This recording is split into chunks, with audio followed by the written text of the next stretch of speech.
Hello, everyone, and welcome to our second week of off-season, preseason podcasting for Big Brother.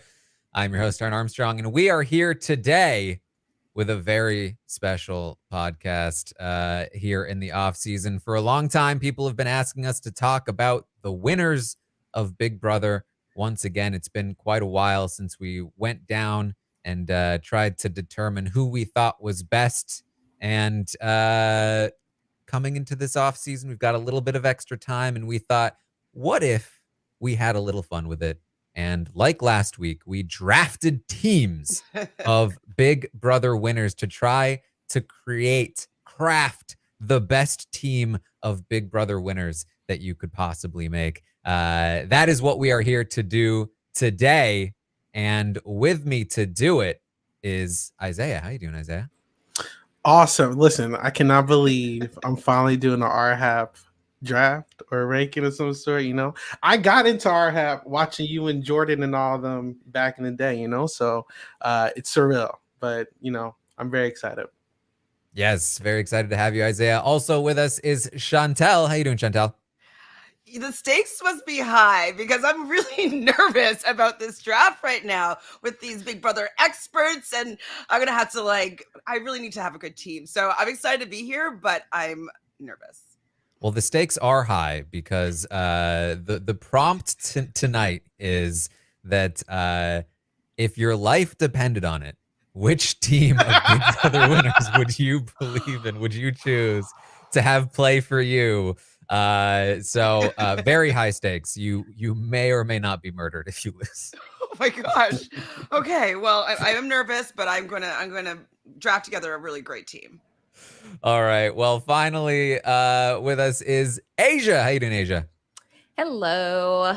I am very excited to be here talking some Big Brother. Feels like I haven't talked some Big Brother in a very long time. So I'm very excited, and I hope that I pick the best team, obviously. Yes. As we all do. Now, of course, last week we drafted Big Brother seasons, and we ran a poll. It lasted all week long. There were many votes. I think over 3,000, I believe, votes for the Big Brother teams of seasons.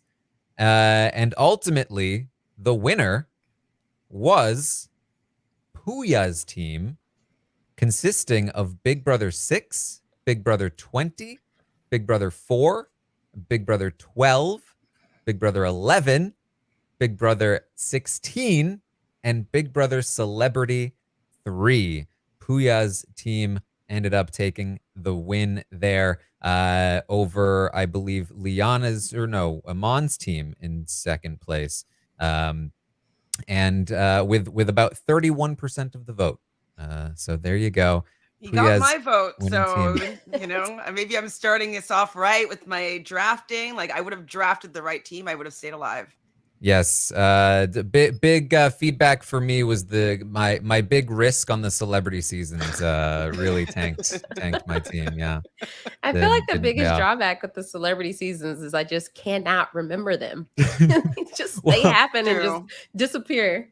So this is interesting. I was curious. So I went back. We've had season ranking podcasts before. We've also rated seasons as we've been doing them live. So I actually have ratings of each season from the audience.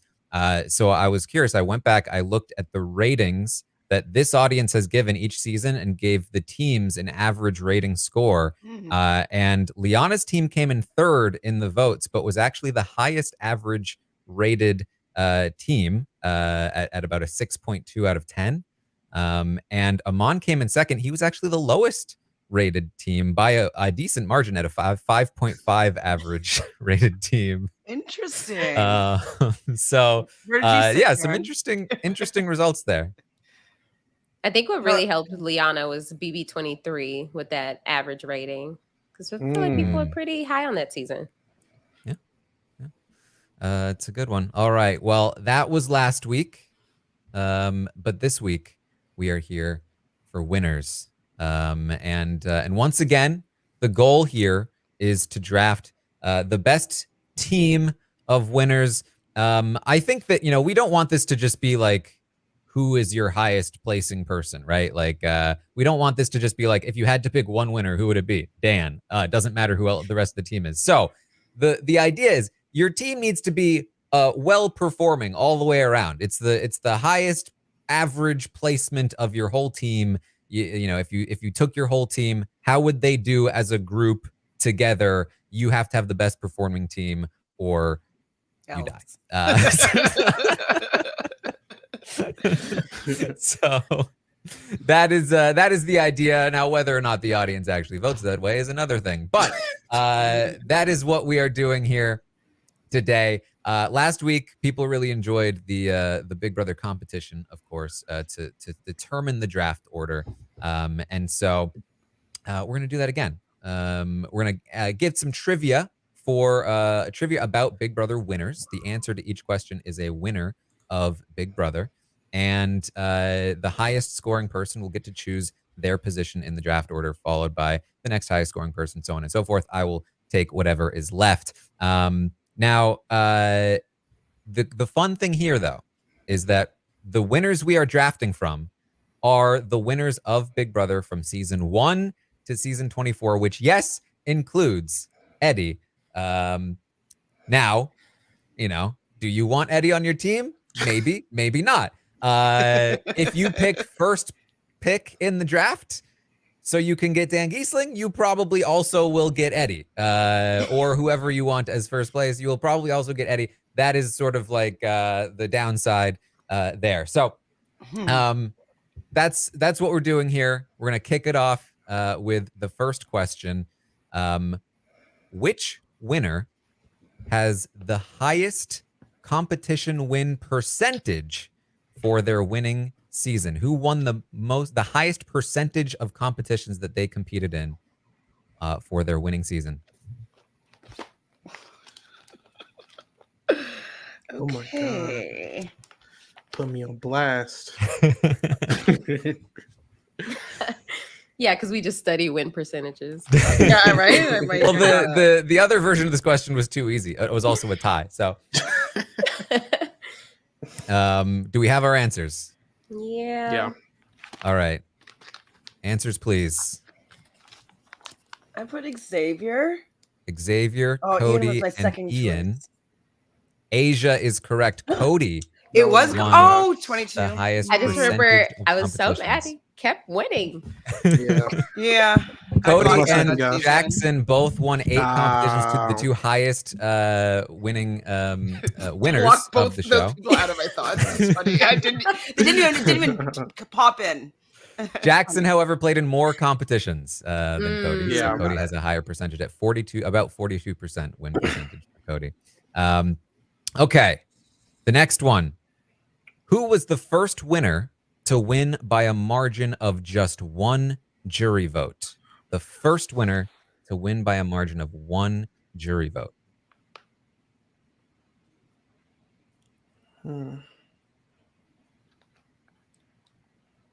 Oh. Just one? Just 1. All right, we're going to need our answer. Don't know. Okay, answers, please. I know I'm wrong. I think I know the answer. This is 100% wrong. All right, we got Derek, Franzel, and Asia said Drew, which is correct again. Asia with 2 out of 2. Whatever. That's wild. Percentages. I don't study. Oh, no way. 24. I'm just like going down the line. I'm like, let me make sure. And I'm just putting the first person I see, man.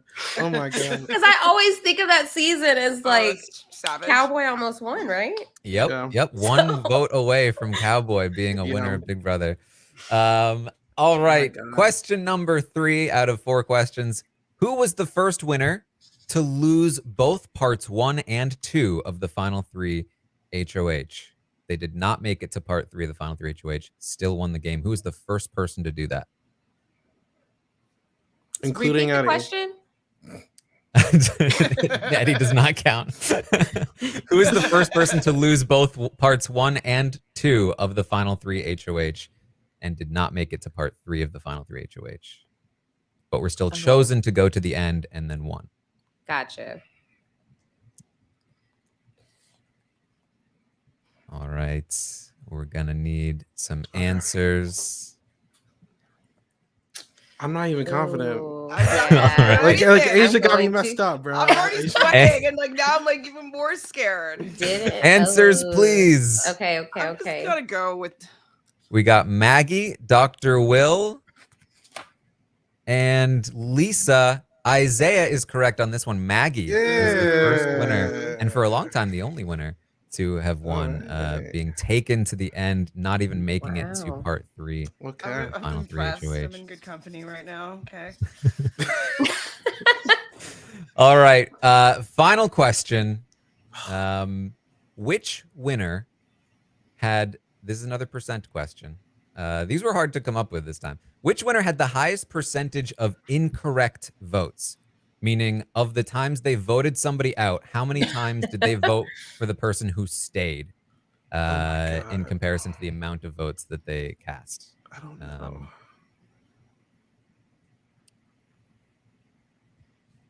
This is tough. See, it's hard with the older seasons because you're dealing with like a lower number of people. Yeah. So I can't do the math that fast. Yeah, this is a tricky one. I may just go with educated guess. All right, we're I gonna don't need even know some if I have the answers. education for this guess, but we're putting one down. Answers, please. I feel like it's wrong. Banking on We my got 2. Steve Moses, we got Jordan, and Asia said Will, which is correct. Oh my god. That is hilarious. You know what? I like faith choosing my destiny here. So thank you. I really didn't want to have to be the one to pick. You guys know the thread now. We I know actually who the wanted thread you to is. pick, so that was my strategy, was to get them all wrong so that you would have to choose where you're Yes. Got it. I believe, fun fact, that no winner has voted incorrectly more than twice in their winning season. And Will did vote incorrectly twice out of the 4 votes that he made in the game that were with other people. He did cast the sole vote to evict Hardy. But even if you include that, out of 5 votes, he still has the lowest correct vote percentage. See, that's where my thought was. I was like, I feel like he didn't vote that much, and he also was just doing Smart. his own thing. Yep. So I just feel like you now never voted. But. we didn't use the tiebreaker question this time, but I came up with one. Just a quick fun fact here.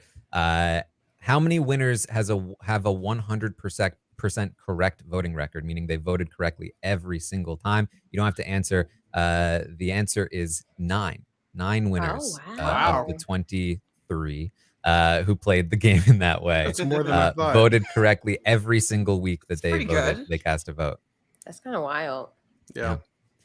Okay, so Asia, you have first go at the draft order. Which position would you like to be in? Ooh. I think I'll go number 2. Number 2 for Asia. All right, Isaiah, you came in second place. Which order? Which position would you like to be in?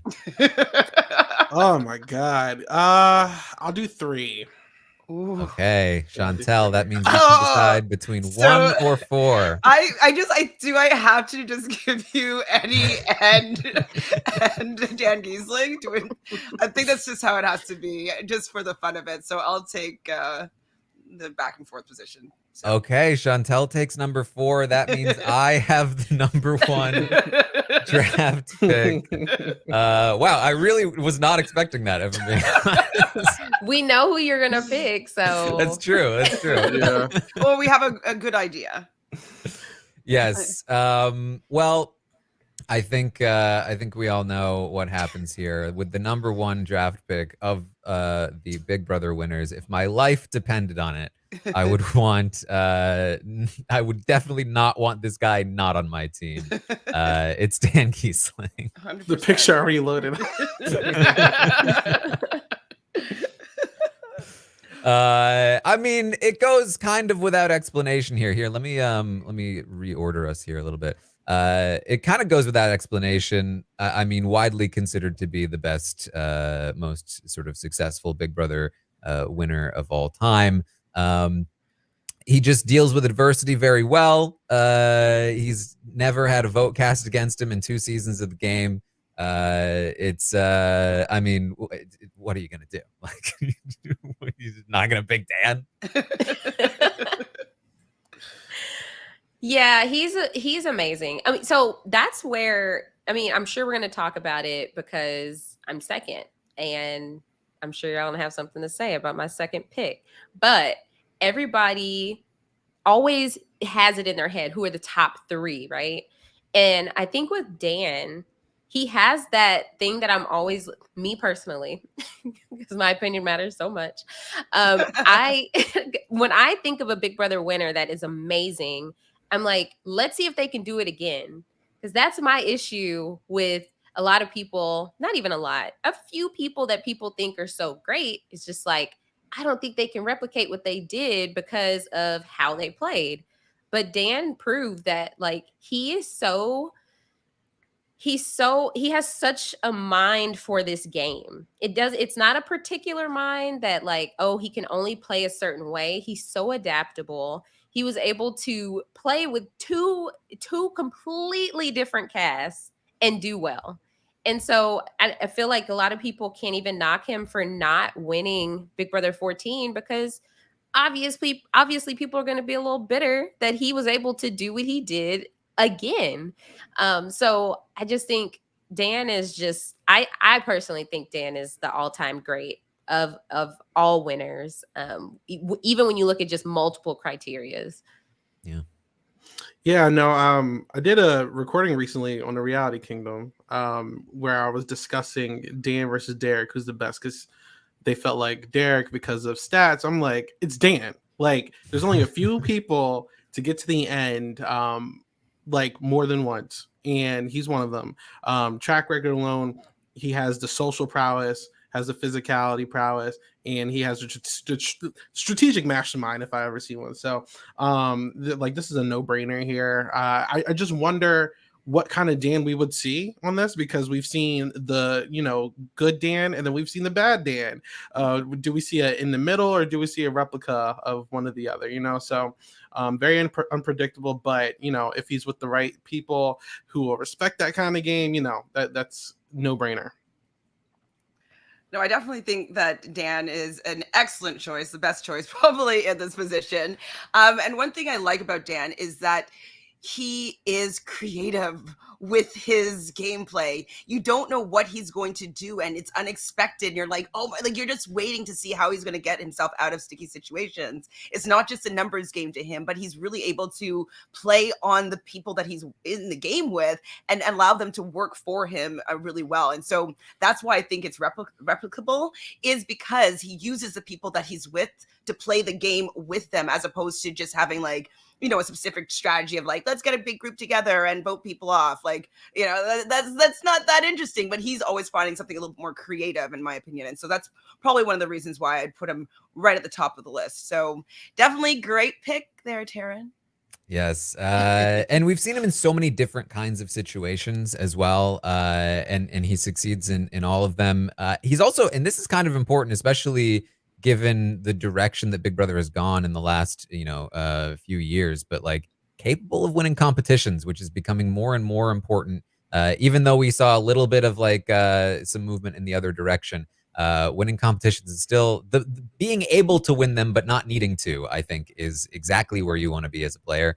And that's pretty much where Danny's not like a beast by any means, but very, very capable of winning competitions. So that is the number 1 pick on the board. Dan Giesling. Asia, you have the number 2 pick. So the way I approached this was I picked my top 12. Okay. And of the 24, the bottom 12, I hope I don't have to dip into that. I'm sure I will. But with the top 12, I just kind of, like, I can work with this. Like, this could be my whole team. And then it's just a matter of, like, who's the starting 5. then it's a matter of who's really the star player, like who we're gonna throw the ball to with 2 seconds left. This is a basketball reference, Taran. No, I'm Okay. kidding. Wow. Ouch. Menace, man, menace. So like I said, I really do think that seeing a person multiple times carries a lot of weight, because you can do it once in a very specific season, but I don't think that, okay, you won with that cast, but can you do well again? And that's why I gotta go with Miss Rachel Riley. Rachel Hey. Riley as the number 2 pick. Isaiah, you're making a face. What the hell? Look, I love Rachel. This is my first winner. And I just don't know. I don't know about this one. Like, I feel you. I love Rachel. I don't know. Like, her winning season, like, you know, there was a lot of aspects that really got her to the end, you know, if it's not Pandora's box or Jordan in the win, the returners twist and all that. I'm just like, I don't know. I don't know if this is a good pick here. I'm actually shocked because you're just making my next pick very hard. Wow. Why is it hard? I wanted third so you guys can take all the easy options out of my way so I can have a clear road. But like, I was not expecting Rachel to go second.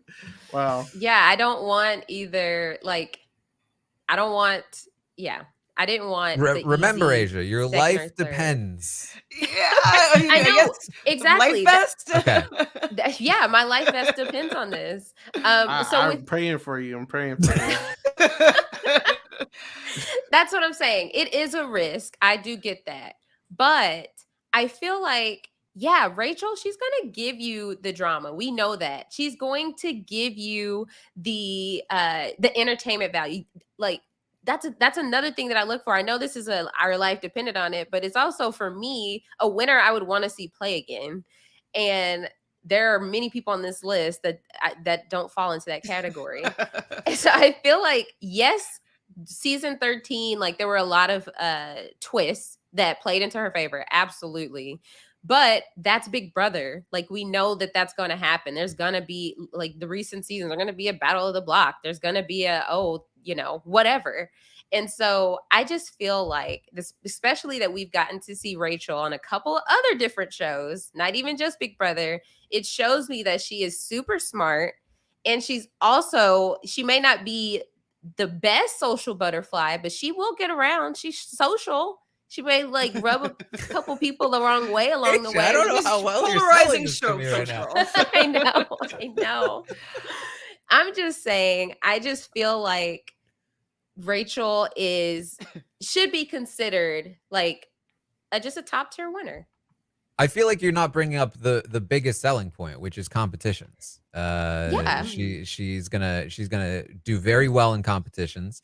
I think that's very good. I also think, I think that seeing Rachel on other shows and knowing how involved she still is in the community, like, Rachel is the kind of player where I think if she played now, I think she would always get better as a player. And I think that watching her on Traders, I think that she, like, was better on Traders than she was, on previous. Like, I think she just gets better and she learns.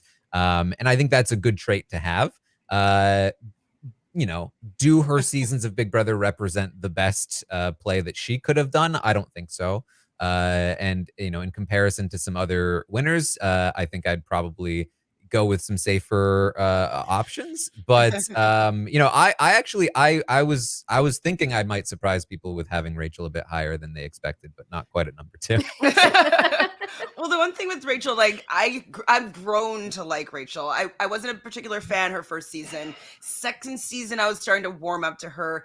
Didn't love her on The Amazing Race, but, like, I started to just appreciate her as a person and just like all of her quirks and all that stuff. Like, I just was like, okay, I like you as a person. But I'm just wondering with the voting people, if they're still at the stage where, like, she's kind of annoying, like her first season Rachel, or if it's going to be, new age Rachel that people are going to be voting with. So I like her now, but I didn't really love her when she first came onto the scene. So I feel like anyone voting knows new age Rachel. It's like, listen, I'm a diehard Rachel loyalist. Okay, I'm going to defend her, but her mouth gets her in trouble a lot. That's my thing. Like, I'm very afraid of just her saying the wrong things because she's very emotional, man. That's the only thing that would stop me from drafting her so high. But I mean, outside of that, I mean, like, I think when the people who do like her, they're going to try to fight their hardest to keep her around. And I think that those comps are very good. I just wonder, is she going to be able to keep it together for more than a few weeks before blowing up on someone? That's my only thing. But okay, I mean, look, Rachel, second pick. What's up? Yeah, Isaiah, I don't need your approval. Isaiah's look of disgust. Oh my God, man! Maybe I drafted her just to see Isaiah's face. I don't know. Listen, you just been making a lot of digs on me today, bro. We're going to start beefing. Wow. Oh boy. All right. Well, that leaves Isaiah. You can improve upon Aysha's pick here. I don't know what to do. My brain is fried. For those who don't know, I have I'm going down the line right now trying to figure this out. You just made my life so confusing. Wow. Okay, for a third pick, I'm just trying to be strategic with this too, because I don't want certain people getting certain. Like, Taran could actually slip something now. You really messed this up, Asia. Wow. All right. I'm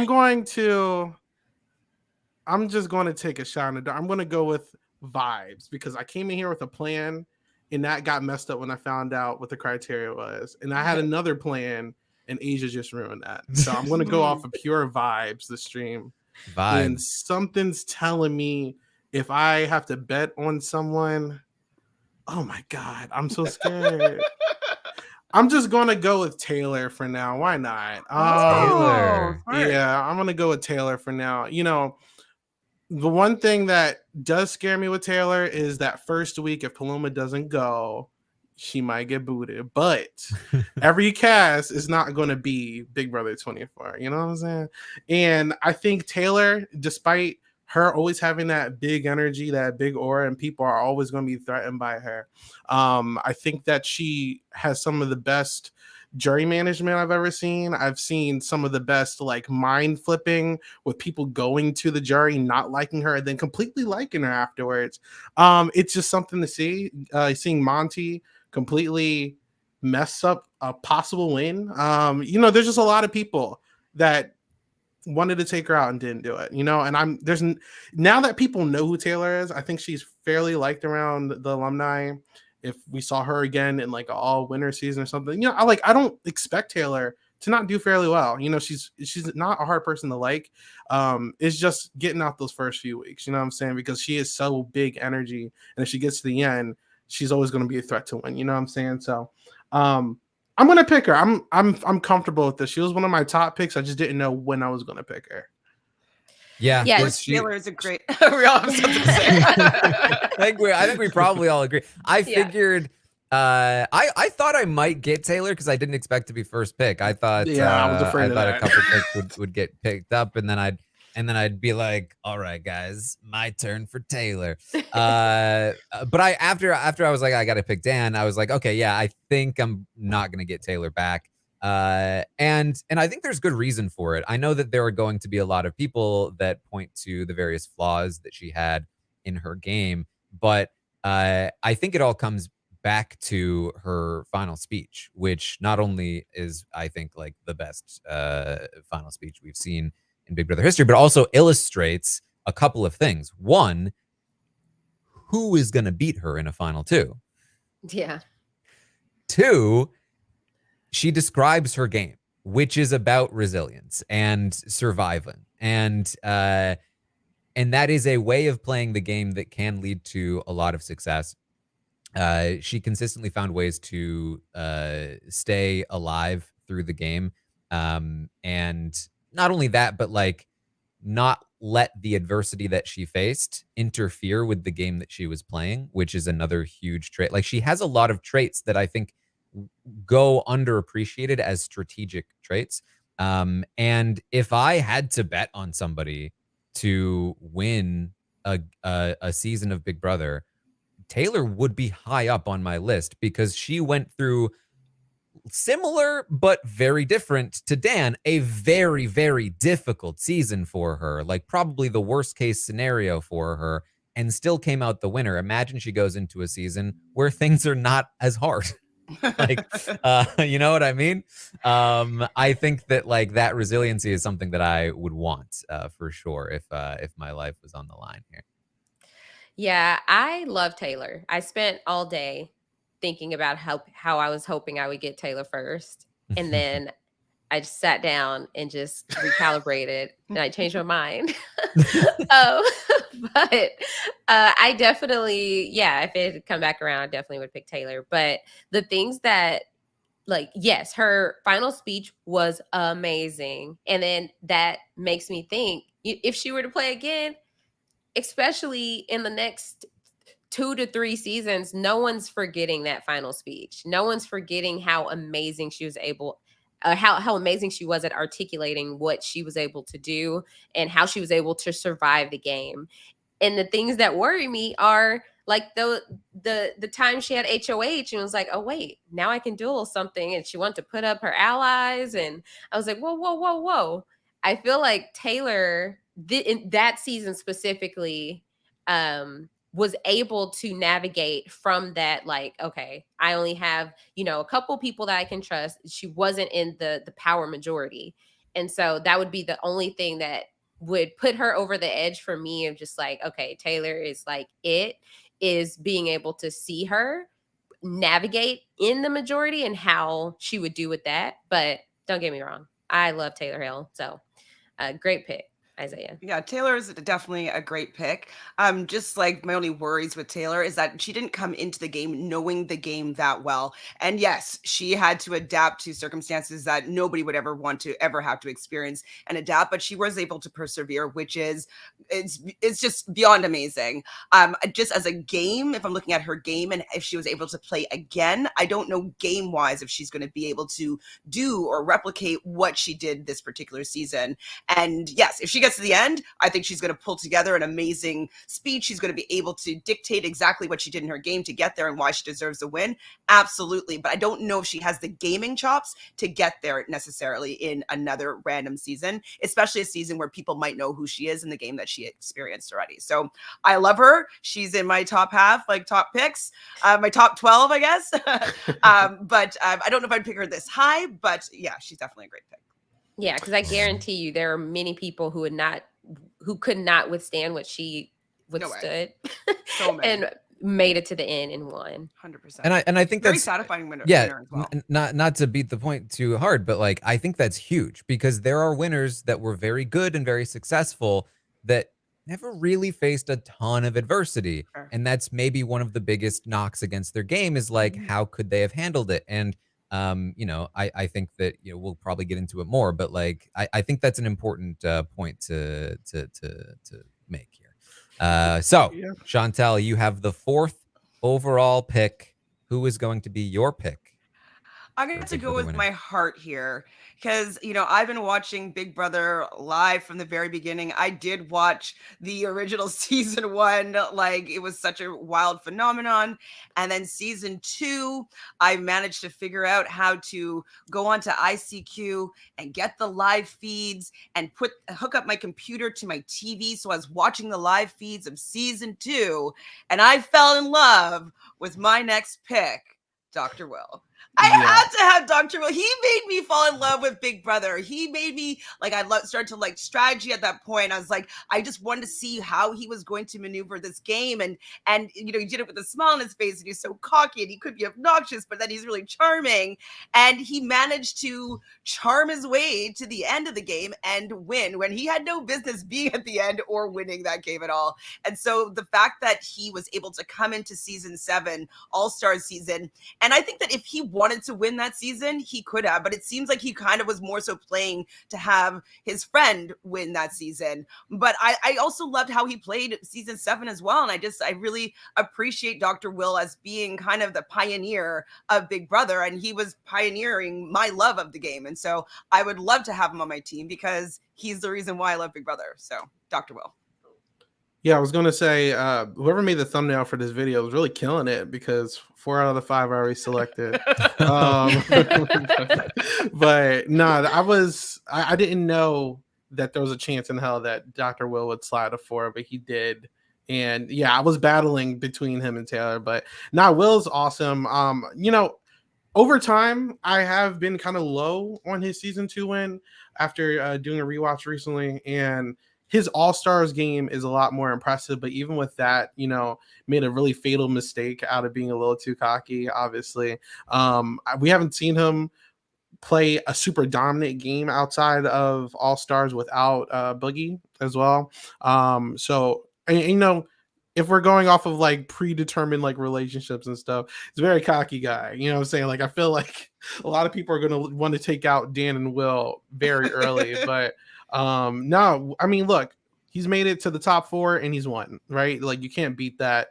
Very known for like throwing comps. So like he kind of manages his threat level with being such a huge strategy and social guy by like, he's not going to win HOH or veto. We don't need to worry about Will. Like he knows how to float pretty good. Like, he's in your face, but in the back at the same time. It's really hard to explain, so I'm a big fan of Will, and this was a really good pick here.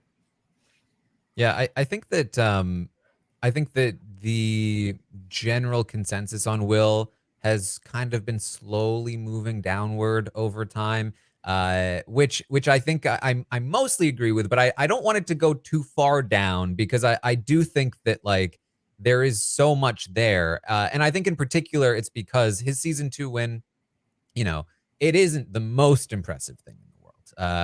He was a pioneer in many ways, and he helped make the show what it is. Strategically, it's not quite, I think, there. But his season 7 game, his All-Star game, that's really where he makes the true name for himself, in my opinion.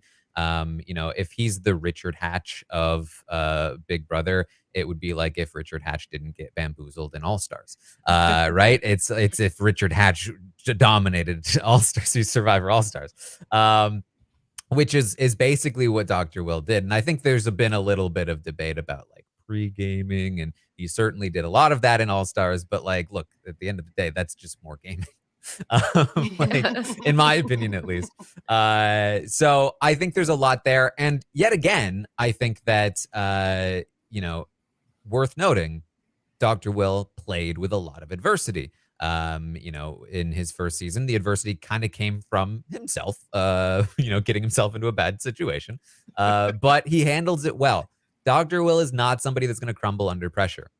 He is going to be very comfortable sitting on the block if he needs to, being on the outs, having to lie to people, whatever he needs to do, he's going to maintain that like level of calm that he needs to succeed in the game. And I think that's very important for his success and why he succeeded. Obviously, very charismatic guy. And he has a way. We talked a lot about how like Dr. Will is the devil on your shoulder. He is the one that is going to whisper sweet nothings into your ear and make it seem like the thing that he wants you to do is the thing that you deeply, truly desire for yourself that other people are stopping you from doing. And he's the one that's going to unlock that behavior in you. And really, it's just going to help him. So there's a lot to like about Dr. Will, and he definitely would be somebody who is high up on my board as well. Of course, though, and this is something that we talked about, years ago, there are some flaws here. In particular, as Isaiah pointed out, got a little cocky in All-Stars. Maybe made a bit of a mistake, bit of a boo-boo at the Final Four.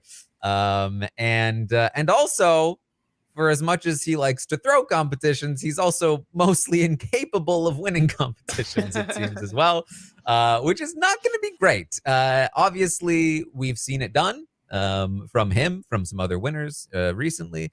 but being able to win some comps when you need to is going to give you a lot of extra percentage points over players that are not capable, in my opinion. So that's another knock, I think, on his game. Aysha, do you have any thoughts on Will? Yeah, I feel like Will is definitely top. Like, if I think Dan is the best, I think Will is the second best. I just feel like, yeah, he's cocky, but he's cocky enough to where people are like, okay, Will, like, yeah, you're the greatest, whatever, moving on.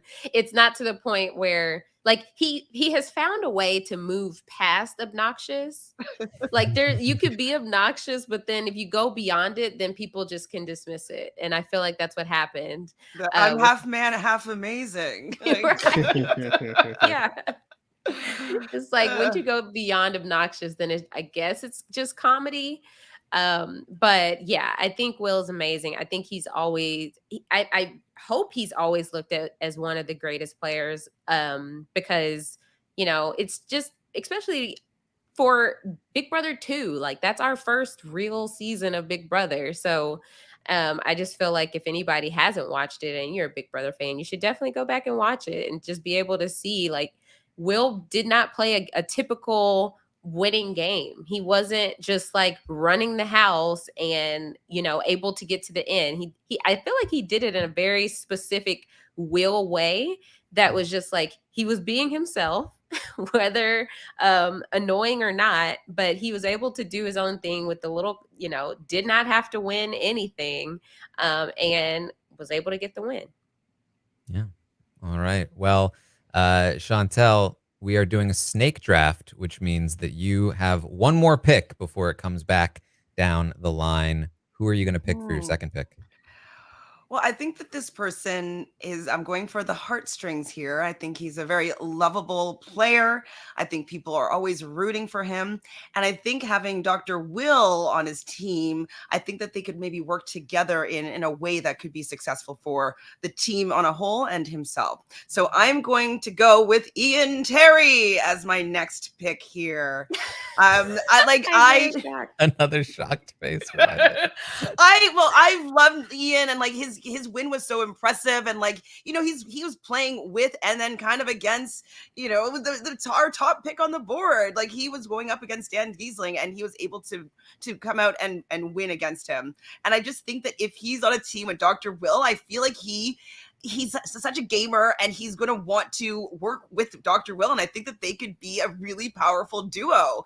And so I want to see this duo. I want to see this happen. I want to see them play on a season together on my damn team. So that's why I chose Ian. It didn't really work with Boogie. Well, I like Ian more than I ever liked Mike Boogie. So Isaiah, there. Tell us what you're thinking. You guys are making my life hell, man. Like, look, I like Ian, right? Ian, great guy, nice guy. I feel like naturally he's always going to get underestimated because, like, he's the nerd archetype. He started this, right?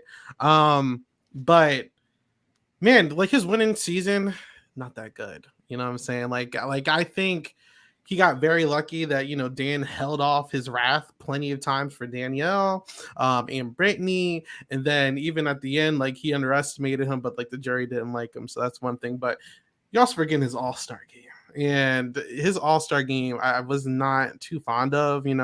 I think he has like this new mindset where like he can like win specific comps and then like try to win his way to the end. And I don't think he really cares too much about his social and strategic game anymore, at least what I've seen in All-Stars, right? Like, the only alliance I can think of that he locked in was with Nicole. Could be wrong with that. But yeah, like, outside of like the Quack Pack, which he was completely in the dark with the Silent Six, it's just like his self-awareness is not that good. That's my big red flag with Ian Terry. Nice guy, and I think that niceness will always get him to the jury phase, but I don't know if he can win again.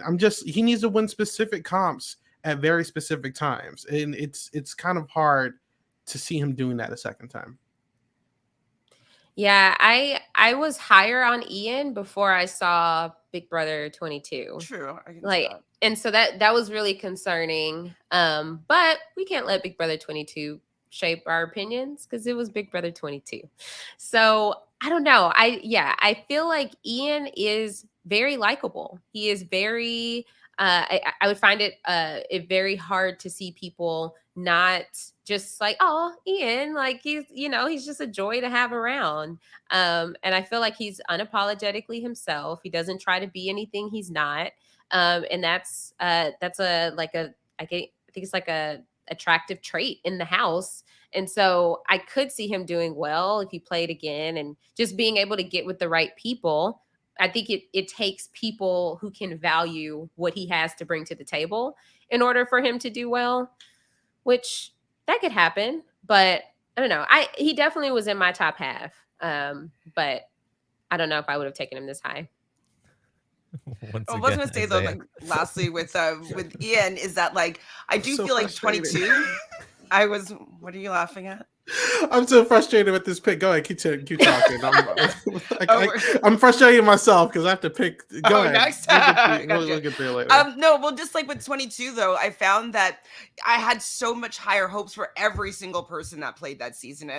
It completely went in the complete opposite direction that I want the season to go in at all. And so that's why I'm kind of giving him a pass on how that season played out, because everybody disappointed me on that season. And I think that if he was playing with some people that he was able to trust, or that had his best interests in mind, I just think that he might be able to do a little bit better. I think just the season 22 wasn't great all around, in my opinion. So I'm not going to hold it to him. Yeah, I mean, it's always tough talking about Ian because I really like Ian. It's like I've talked to Ian. He's a great guy. I like him a lot. Never been a huge fan of his game in 14. I think that his competition ability in 14 was legendary. Unfortunately, that kind of competition strength has, as we saw in season 22, been devalued as they've been getting much more physical, the competitions. And so like that being the biggest strength to his game has, I think, as we saw, it diminished, unfortunately. And then we saw what we saw in season 22. And I don't think that Ian would be at the top of my list here, but I do like him a lot. All right. Thank you, Taran. Isaiah, you now have your second pick. You're very frustrated. Yeah. Right here. So I had a plan on picking on vibes. I can't do that anymore because some of the best Gotta be winners. strategic. Yeah, I have to because you're very unpredictable, Asia, as I found out. But some of the best winners or players in general are still on the board here. I don't know who's Asia's picking, and I'm not going to let Taran pick back-to-back great people. You guys are forcing me to pick Derek, and I don't want it, but I have to pick Derek now because I'm not going to let him have Derek and Dan on the same team. Like, that's ridiculous. Wow. I'm picking Derek. Strategic by stats, he's like by near like one of the best wins, if not the perfect win. Well, obviously not the perfect win, but one of the best wins we've seen. Granted, he was helped by Battle of the Block, but like he ran the game like barely any adversity. He can win comps, has a great strategic mind, great socially, beat another like pretty good on paper players here. Two of them. He beat two winners here. I'm just going to put that out there. Like, if he played again, I'm after seeing All-Stars 2, I'm not too confident that he can't not get to the end again. You know what I'm saying? He's beaten Nicole. He's beaten Cody. And he's had a off-season, a pretty good handle on pre-gaming, if that's a factor as well. I'm just like, I'm shocked that he's here. I did not want to pick Derek. There's someone who I really, really, really want to pick that's on the board, and I'm so scared that they're not going to be here when I get to pick them. But defense, you got to pick Derek here. Like, this is a no-brainer. Yeah. Okay, but the point you made about him beating two winners, and the fact that we saw what happened in All Stars 2 or whatever, Big Brother 22. The thing that Cody has that Derek does not have is an ability to win all these comps. Like, okay, Derek can maybe win a comp or two, but do you look at him as a comp beast? I think he can win when he needs to. And I mean, also one thing I'll put that he has over Cody is that he beat him. You know what I'm saying? So it's like that alone, that's all I care about. But no, he can win comps when he needs to. I mean, he's won his fair share of competitions. He's actually purposely, from what I remember, thrown some because he didn't want to win certain HOHs. He actually won comps on specific weeks because he knew that the house consensus would like leave no blood on his hands at the end of the day. So I think he's very particular with who he picks and when he picks them. But yeah. See, I vividly remember this is one of the seasons, like, you remember place and time. It was week 3. I texted, like, I don't ever remember text. I texted my friend and was like, Derek has this in the bag. And for, like, we knew that early. And from the rest of the whole entire rest of the season was boring to me because it was a given. Like, the whole it was as if we're watching a movie that had been scripted and we knew what was going to happen from the very beginning. So that's obviously not an exciting win, but I can't discredit what he was able to do to run the game the entire time. Yes, but he was able to do it under the guise that he was not a police officer, that he was, or a detective, or whatever he was at the time. Undercover cop, something. An undercover cop. Yeah, that was his thing. He was just the cool, oh, I'm a dad. Wearing a toque or a beanie. Yeah. Yeah. He ran the bean, let his facial hair grow out. That was how he was able to get to that. I don't think he can do that again. As him. He's undoubtedly like a really strong winner, and I do have him higher in my winners rankings than, for instance, Ian. But one thing that I was thinking about when I was drafting this team was that I don't like his commentary about the game. When I listen to how he thinks that the strategy is going and what's happening, I'm not really in alignment with how he views the game. Yes, he had a strong game his first season. He hasn't gone back to play again, like with people knowing who he is and what he's capable of. I just don't know if I trust that he's actually going to be as good as he was the first time around. I think people are going to see what he did, learn from it, and be able to pretty much outplay him, especially since I don't really see him as a strong strategist outside of the game right now. But his first win was pretty impressive. Yeah, I mean, there's a lot to like, I think, about Derek's game. Statistically, as Isaiah pointed out, there's a lot to like. I think he's survived the most amount of like potential nominations. I think he ties for the amount of weeks that he was vulnerable without any kind of immunity and still wasn't nominated, had no target on him.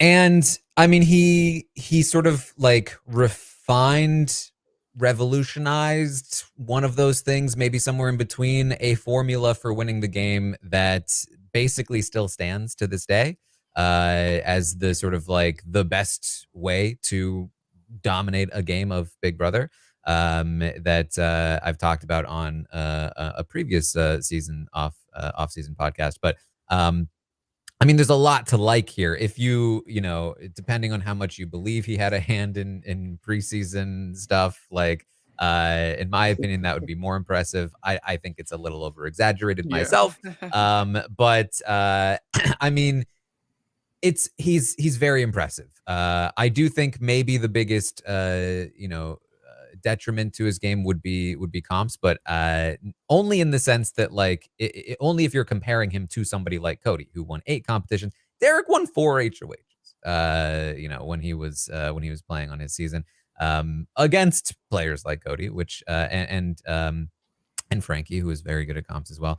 He's no slouch in competitions either. I think he's perfectly capable of winning if he needs to, which I think is about where you want to be. For me, I do think the biggest detriment to analyzing Derek's game is, A, comparing him to some people who have played more than once. We have more data on them. Certainly a big factor. And then B, he didn't really face a lot of adversity. Now that's a credit to his Big Brother 16 game. I mean, he set it up so that he didn't have a lot of adversity. But as we all know, in Big Brother, sometimes, no matter how well you set things up, things are going to happen, and you can't always get lucky. And in fact, most of the time, you're not going to always get lucky. So I would love to see what Derek does when he's not completely in control of the situation and things are spiraling in a direction that he doesn't agree with the direction that he would like to move the game into. I think he's probably going to be pretty good at it. There were certainly some moments in Big Brother 16 where things started to go off the rails and he was able to be like, nope, nope, nope, we're going this way. And then it went that way. But for me, it's just like, I just want to see more, especially if I'm staking my life on this. Yes, what he did was super impressive, but I'd rather have a fuller picture of what is going on here. Certainly up there though, and definitely I think you would not want to bet against Derek. Yeah, I think the last thing that definitely goes into his favor is I think that his biggest strength is his alliance making, because obviously you got the remnants of the bomb squad with the detonators, you got the hitmen, you got the very important lines with Victoria that a lot of people forget about. I think he's good at making deals where he needs to make deals. So I think after seeing a couple of returning seasons, usually people just go where it's safe. That's going to get them to the distance. And I feel like he would somehow be involved in at least whatever formula of a majority alliance that gets formed in something like this. I think he would be a part of it. So that's also, if you can get to at least jury phase, that's really good for me. So that, I'm going to put that in there as well. All right. So, Aysha, you have the next pick. Who is going to be your second choice on your team? So, I've thought a lot about this because, in the past, 5 minutes, because I'm in between two people, and it comes down to, will Taran pick them? And I think there's a higher likelihood that Taran will pick one person over the other with his two picks. I know one for sure. We already know who Taran's going to pick after me. Okay. I feel like I know. I feel like I've got a lot of options. Yeah, you have a skill. This is crazy. When I made my top, let me tell you, I've got lots of them left. I'm just like, what the hell? He's getting stealed no matter what, man. It's crazy. Yeah. Okay. You got this, Aysha. Come on. I feel like there's a chance I could get my next 3 picks. But okay, I'll have to go with this first one just to make sure that Taran doesn't get this person, because I just feel like Taran might try. I'm going to have to go with Xavier. Xavier.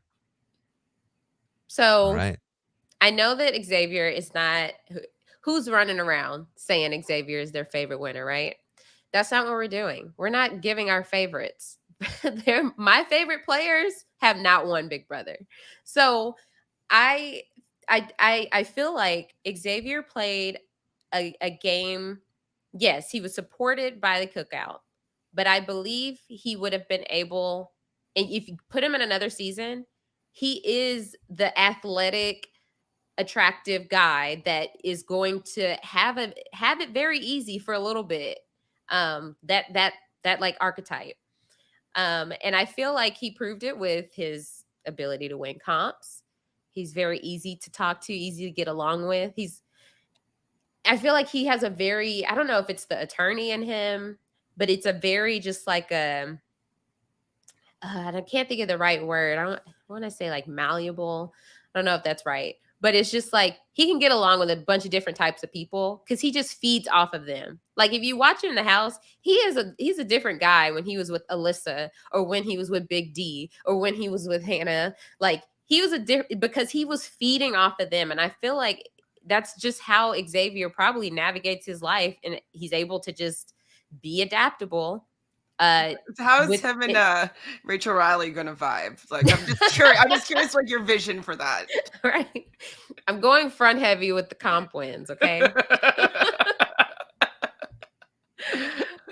So I mean, got to give it to him. Our first Black winner of Big Brother proper.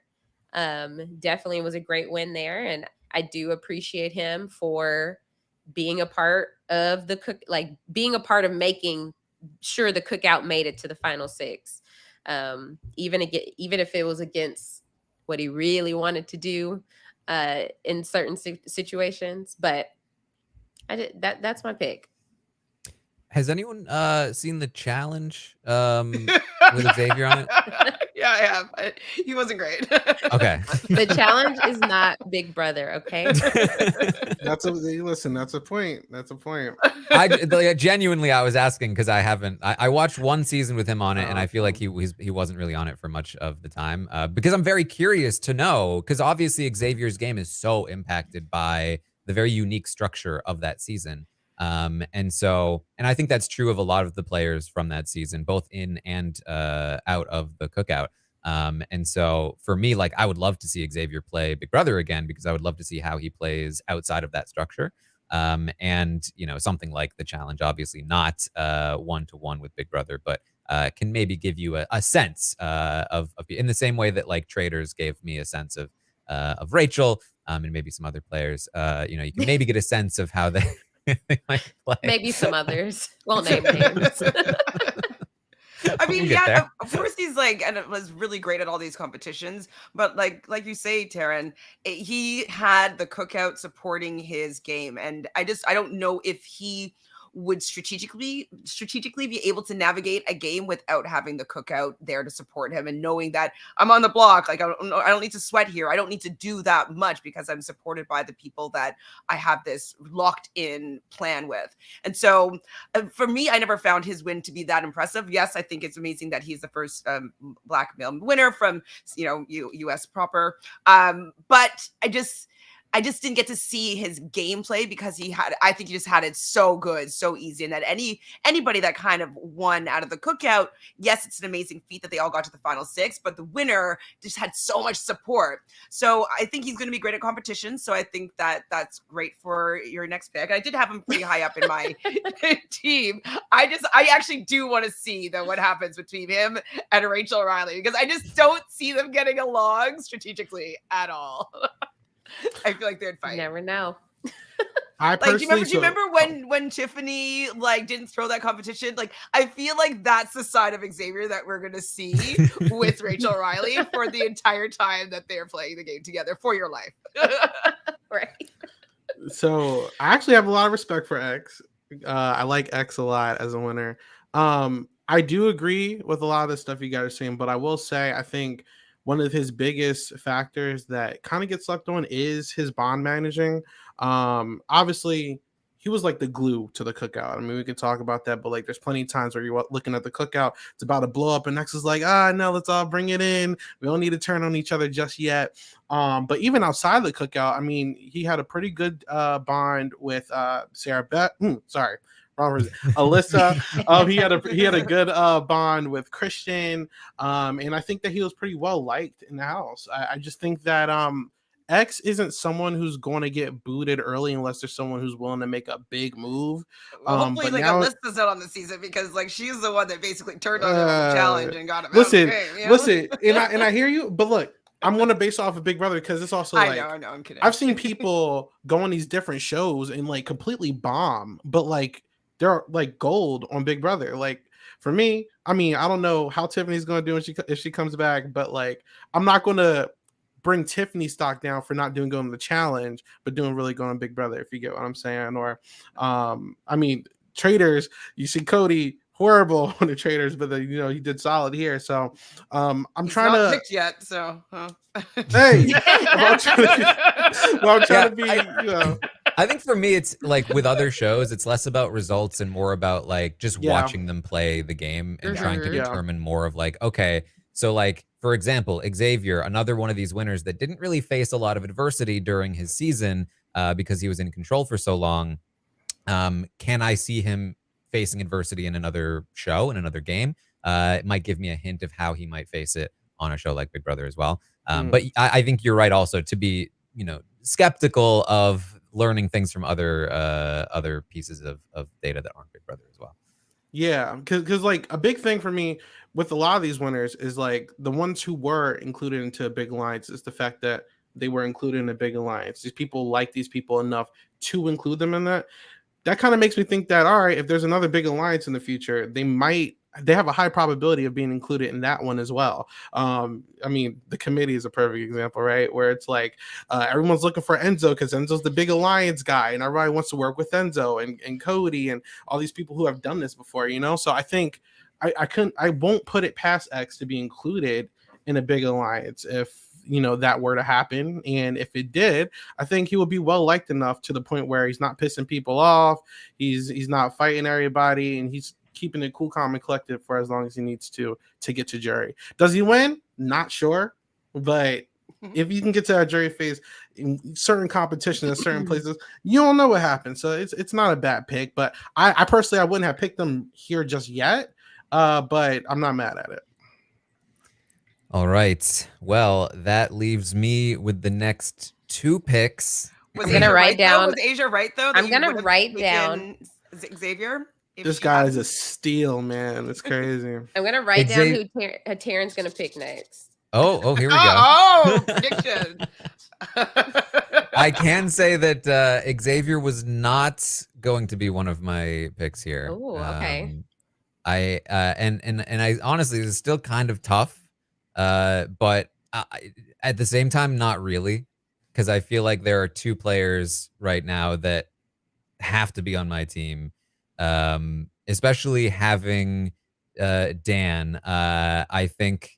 Let me just say this up front. I've got 2 picks back to back. I love them both. The order doesn't matter. I'm gonna go June as my next pick. Oh, I thought I might be able to squeak her That's the one I out. really She wanted. was my Oh, second. She was the other one I was considering, and I was. I just really like, thought you were gonna steal June from me. I really did. I wanted her when I picked Derek. I was pissed. Very pissed. This is hard, man. June was Yes. my next person. The original floater pioneering the strategy. I mean, she is, again, I really like winners where I have seen them in a variety of circumstances. We've seen June riding a big majority alliance, flipping back and forth, playing from the bottom. She's very, very capable, very, very smart in how she plays.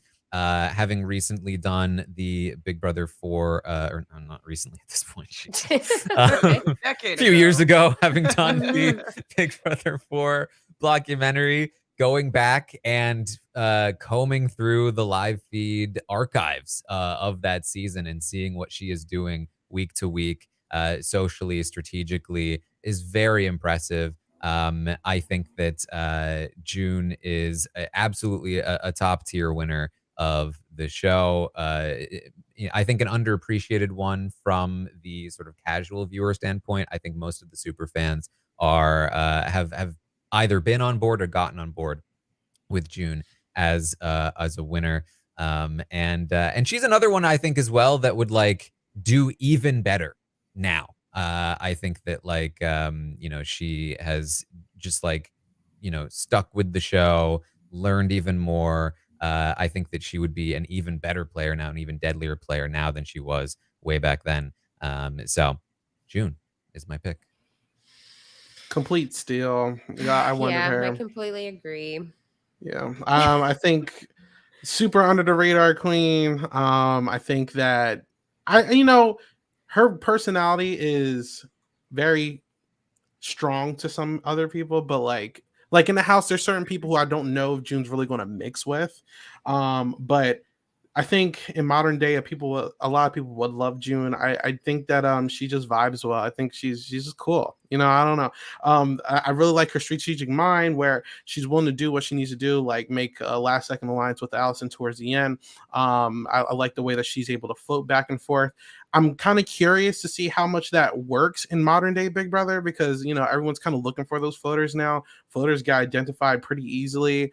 I don't know if she's willing to, kind of like be a part of that big alliance for the whole season. I mean, Big Brother 24 just happened, so I'm not even going to put a lot of stock into that anymore. But, she just needs to be in the right place at the right time, right? Like a big thing with June is that if she sits next to a lot of other people in that season, I don't know if she wins. Like she had a really specific pathway to the end, and that is the one thing that does hurt her. I think if you have limited options to get to the win, that's not the best factor that I want in my winner. But people like Dan and June are the exact people that I'm okay with this kind of thing, because they're willing to be a little bit more adventurous with their decisions and everything. So I think this was a great pick, and I would have picked her my last pick if I didn't have to do certain I things. did But not expect to have June come back to me. I'm really shocked didn't. she's here.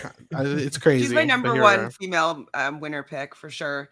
Like I really enjoyed her game, and I remember watching it in real time. I think I've done like a half rewatch since, but I just remember thinking that like she was somebody that I really enjoyed watching her game, and she had seen, you know, season 2 and 3 most likely, and now she's coming on to her season, and I thought she played a dominant game. I love that she was using food and using her personality as part of her social game, and like, and then still making a deal with the devil with Alvin. Like I just love the game that she played, and I think that she still keeps up enough with what's going on in current Big Brother that I think that she'd still be able to play a dominant game now. I think she would be able to fly under the radar because people would not think that she's a threat at all, but she's still going to be likable. People are still going to want to have her around, and then she might come out and sneak out and win the game. So I have a lot of faith in June doing really, really well, and I'm really sad that I wasn't playing any Jedi mind tricks. I was going to get her to come back to me.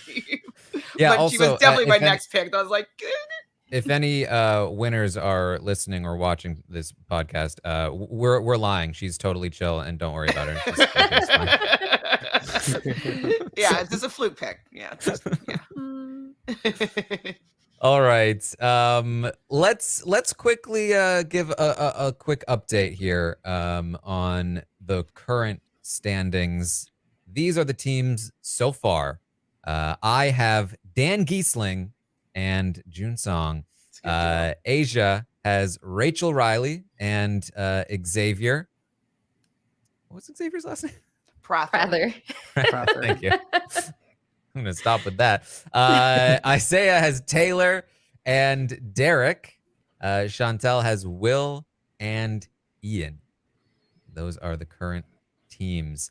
Okay, so for my next pick, I've got another one here. I've got to pick this guy for my team. Eddie. I've got to have both sides, the king and queen, floater royalty. It's Andy Herron. Oh. Wait, hold on. Did you write it? Andy. Wait, how do I get it? It says Andy. Andy, do wait, it. what about the second pick? Well, I was hoping you wouldn't pick June. So can't. They want to put in the universe. I'm not gonna say who I thought your other pick was gonna be. Andy here. Yes. I mean, I think Andy, from the fans at least of the show, pretty widely considered to be a top 5 at least winner. I mean, his game is incredibly impressive statistically as well. When you go through a lot of these stats, like the voting correctly, Andy is tied with Derek for the most amount of correct votes through a season. Andy also was one of the top players who survived. He is again tied with Derek for the most amount of weeks he survived without immunity from competition wins, and just a very impressive game. A very varied game. A lot of people remember Andy as the floater, but they forget that Big Brother 15 is actually the precursor to Big Brother 16. It had the big majority alliance before the Bomb Squad, which was this alliance formed around Alyssa for the MVP power. And it played out in a different way, mostly because of Andy. He was like, okay, here's this big alliance that has dominating players in it. And it doesn't really, I mean, it benefits me for now, but I'm going to make sure that I have other options. And so instead of doing the sort of Derek strategy of burrowing down and creating layers on top of him, he branched out and created layers that overlapped throughout the house so that he was covered on all sides. Also won plenty of competitions here, especially toward the end. So he's perfectly capable of that. Very, very well trusted by pretty much everyone in the game throughout the game. Just really did an incredible job at the final questions, at the final two, and dominated a jury vote against Gina Marie, but I think you would have dominated a jury vote against a lot of people, and specifically took her there for that purpose, of course. I mean, Andy is just an incredibly capable player that I would not want to be playing against Andy. Like, even some of these other big players, like, at least you are more like, if you're playing against Derek, for instance, very, very capable player, but you kind of know Derek's playbook. Andy, on the other hand, sneaky. He could do anything. He's a wild card. Yeah. So yeah. So one reason why, like, I think, yes, he did play a really, really strong game, but I think the overhanging of that season being like a season that, like, I really couldn't stomach, and a lot of things that happened, I'm just like, oh, I just didn't enjoy that season. It's hard for me to appreciate his game, but as a player, like, yes, he's really, really good, but I also wonder why production hasn't brought him back. Is it because the season has been tainted, or is there other reasons that we don't know about? I'm just kind of actually asking, like, why hasn't he been brought back? Because he They don't is want a him to really just good player. dominate another season, obviously. Is that it? That's it? Oh, sure. Maybe he's sending this out to the ether so people are like, oh, because he's so dominant. Oh. Yeah, I've never gone back and watched 15 after watching it live. It's just hard, right? So it's kind of hard to, like, have a full picture of Andy's game because I wasn't seeing it in the real time. And it was like, in the end, it made sense. Like, oh, hindsight, if I can think back on a couple things. But it's just like, it's hard when the season as a whole was so awful. And somebody had to win that season. Yes. Mm-hmm. And so I think Andy was the most, if you had to think from a strategic standpoint, like, he was the person that should have won the game, which is something that I think I was also thinking about with a lot of these winners is, were they playing with somebody who should have won the game? Like, we know that with a lot of, like, watching these seasons, there's a person that is just, like, by far they are the most strategic person. And then for other people during the season. Yeah, and then they lost, or or they were beat in the final two for whatever reason. So I think it's this was not that situation. So I think Andy is maybe, yeah. I just wish there was an edit that just allowed you to see just Andy's game, to just really be able to appreciate it. Because I could see his game being underappreciated. I think that'd be a good one. I always remember, listening to RHAP at the time, and Ian on a podcast. I think it was around the time of the double eviction, the very impressive double eviction, where he's able to get out Amanda and Alyssa, and Ian said, because at the time everyone was like, rat floater Andy, terrible at the game, this guy sucks, and Ian came on and he was like, I mean, I don't think people are seeing this yet, but if Andy wins this game, I think he's, like, at least the fourth best winner of all time. Like, and people are, but I mean, it's a very impressive win. And I think that a lot of people have come around to a similar view of that game. And obviously there have been more winners since then and all of that. But it was, it was something that, like, even the people watching at the time had a hard time seeing it in real time. Yeah, so I just did a series on YouTube, rewatching and recapping, like, every season possible. And when I got to 15, the edit, it does make it really hard to focus on his game. He doesn't really get a lot of shine till, like, midway through the season. But Andy is up there with, like, Dan, maybe Will. Like, he's one of the better liars in Big Brother that I've seen. He's a really good liar, and I think one of his best attributes is that he's very patient. He was playing sidekick to Helen and Amanda Zuckerman for most of the season. Minded his business. He would constantly carry information towards each other, constantly gaslighting each of them to like fight each other.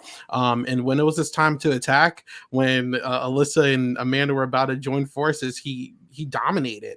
And the fact that he tricked McCrae with believing that was Alyssa, and then he made the exterminators. He's just very patient, and I think that's one of the best qualities that you can have in your winner here. I think he is one of the better strategists on this list. If he were to return, I don't think he's going to get targeted right away, because I mean, people seem to like being around him, but I don't think they like his tweets though. That's what I was gonna say. I don't think they would trust him long term like they did this season. Like he definitely grabbed like the least powerful players left in the game at the time and brought them together for an alliance to steamroll the rest of the game. Like super smart. Not a lot of people are willing to do that. But people are going to be looking at him every 5 seconds. They're going to be looking at Andy like, what's Andy doing? Who is he talking to? You know, so it's tough, but this is a top pick. Like you can't not pick Andy at this point. So good pick.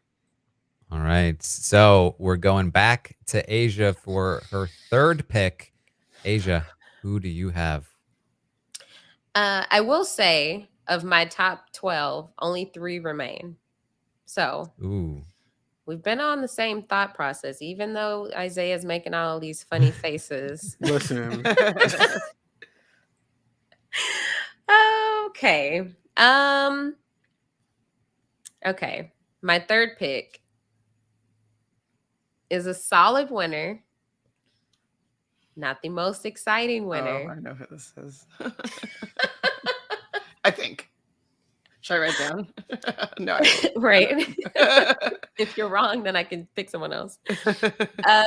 Is not the most exciting winner, but this is one of those situations where seeing them play on other shows helps us see what they would be like in another Big Brother season, which is probably making it far once again. So I'm gonna go ahead and pick Casey. That is who I was gonna say. I make predictions based on what people are saying, and like by pulling up the image. That was fast. The second you said solid winner, I opened Casey's photo. Oh yeah, that was really fast, Aaron. So, obviously, Big Brother 20, people were all over Tyler, and even in the end, wanted Tyler to be the one to win. But I think Casey showed that she was able to have friends all around the house. She had a great relationship with Bailey in the house, and Bailey wasn't on, in level 6, and Casey wasn't a comp beast in the beginning. Then in the end, just started winning all these comps. So obviously she was capable. She just didn't need to early on. Why ruffle feathers when you didn't need to? And then for us to see just her continue to play the same game on a different show and continuously make it as far as she does, I just feel like Casey is one of those players where who's wasting. No, I don't even think they're thinking of wasting like a week getting her out. It's just like, oh, but Casey's nice. I like talking to Casey. We have breakfast together. So why get her out? So I think Tyler, yes, Tyler on that season was a great player on that season. And it helped that he had Casey and that Casey had Tyler. But I think that Casey can find that in any season. Casey can always find a ride or die, because Casey is just a friendly person who has the ability to win comps, non-confrontational. When's the last time we saw Casey just prompting a fight? It's always, unless it's the challenge and it has to do with Nani. But on Big Brother, you're not going to see Casey starting drama. Just very even-keeled, and will win when she needs to.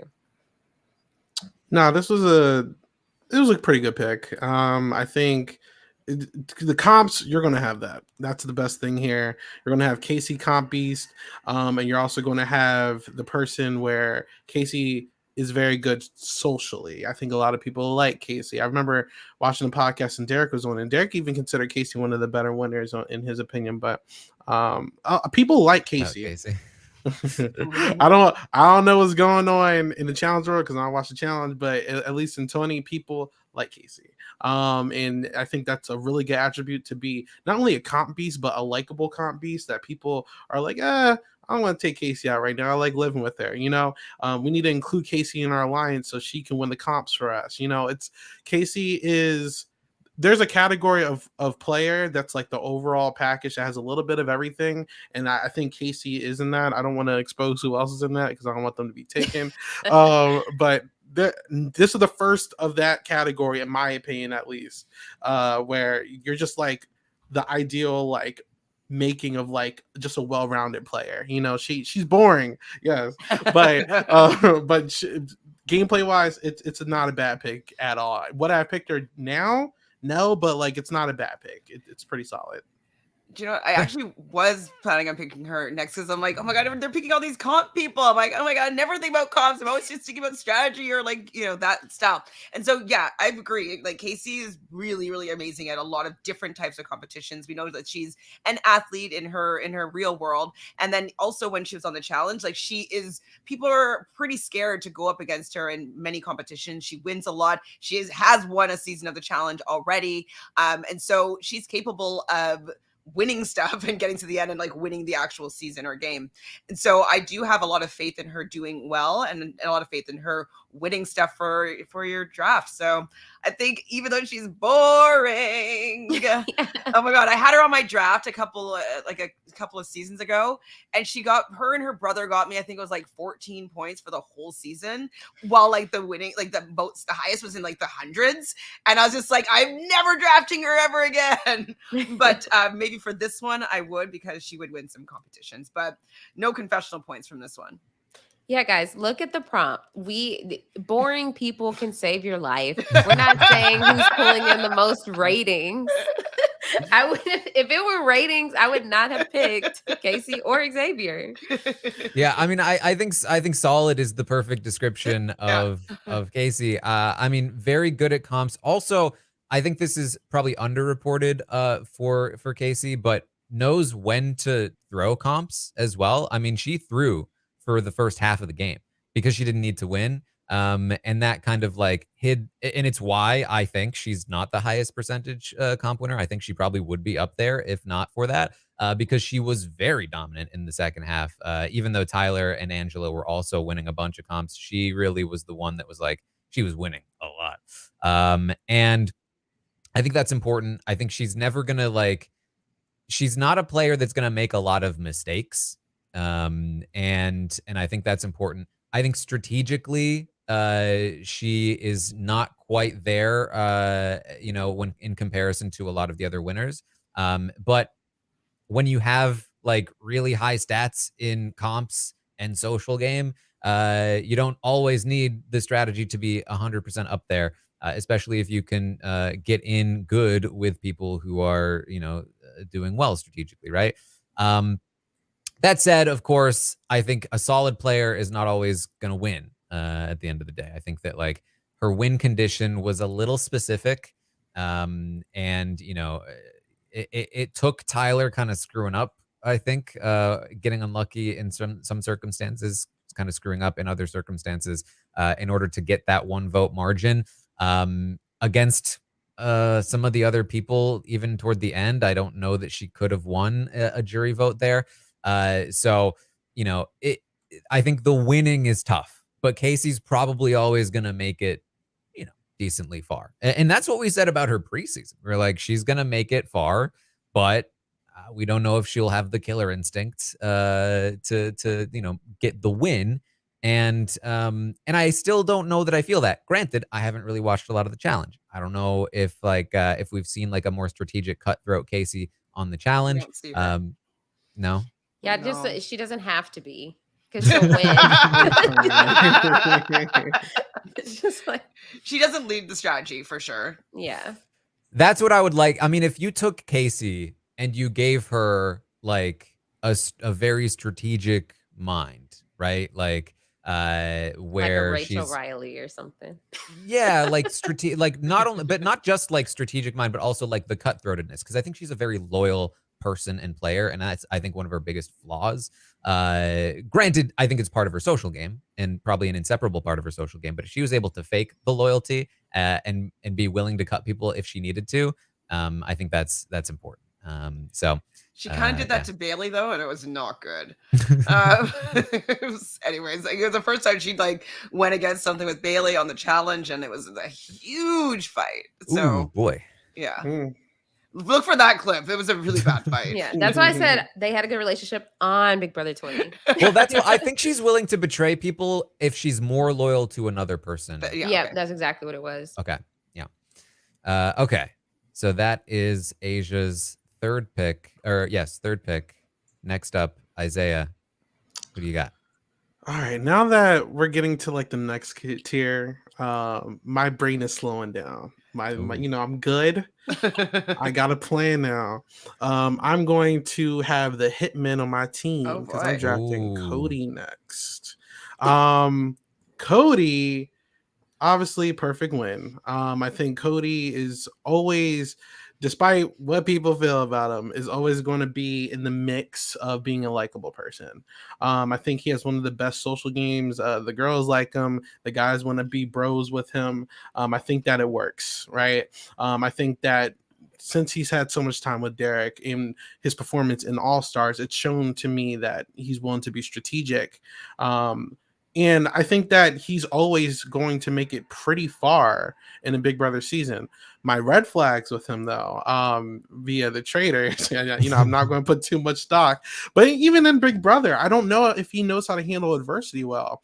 In Big Brother 16, when Caleb was beefing with him over Amber, and obviously Caleb has no power, Cody is very emotional and wants to blindside people left and right. He's always ready to hit someone where it hurts, like take them out if he feels like you're not doing exactly what he wants. It always took Derek to like slow him down and be like, listen, we gotta be patient.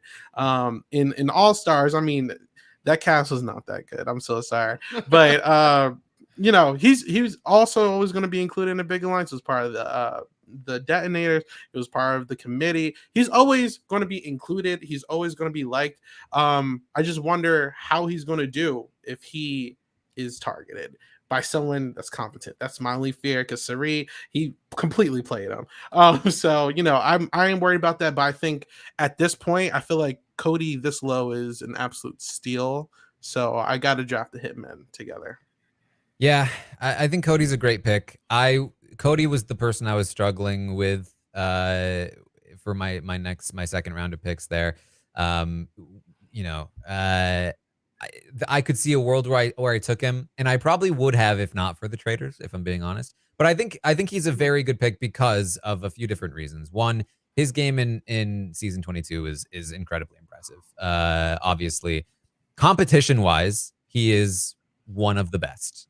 He is tied with Jackson as having the highest amount of competition wins for his winning season, and has the highest percentage of competition wins on a winning season. So that's great. Socially, he is also very good. I would say one of the best. I mean, he is one of the big reasons why season 16, like Derek succeeded. And I talked about this before he played in season 22, but I talked about how Cody's connections were a huge part of Derek's control over. When I talked about Derek burrowing down, Cody was the one that had those extra connections outside that were able to really keep things steady. Obviously, he has the big flaw in season 16, which is similar to Casey's. In fact, I would compare him to Casey a somewhat decent amount in his 16 game. I think he is more involved in the strategy than Casey was, where Tyler really kind of did his own thing and Casey kind of was along for the ride. For the most part, Tyler more worked with JC than Casey strategically. whereas Cody was really in on the discussions and the plans almost 100% through season 16. He was just a very social player, winning competitions, just very good, but too loyal. He fixes that, obviously, in season 22. Corrects the mistake that he made in season 16 and is a considerably better player than he already was, and he already was a very good player in season 16. I think Cody in 22 is incredibly deadly. The only thing is, you watch him on the traders.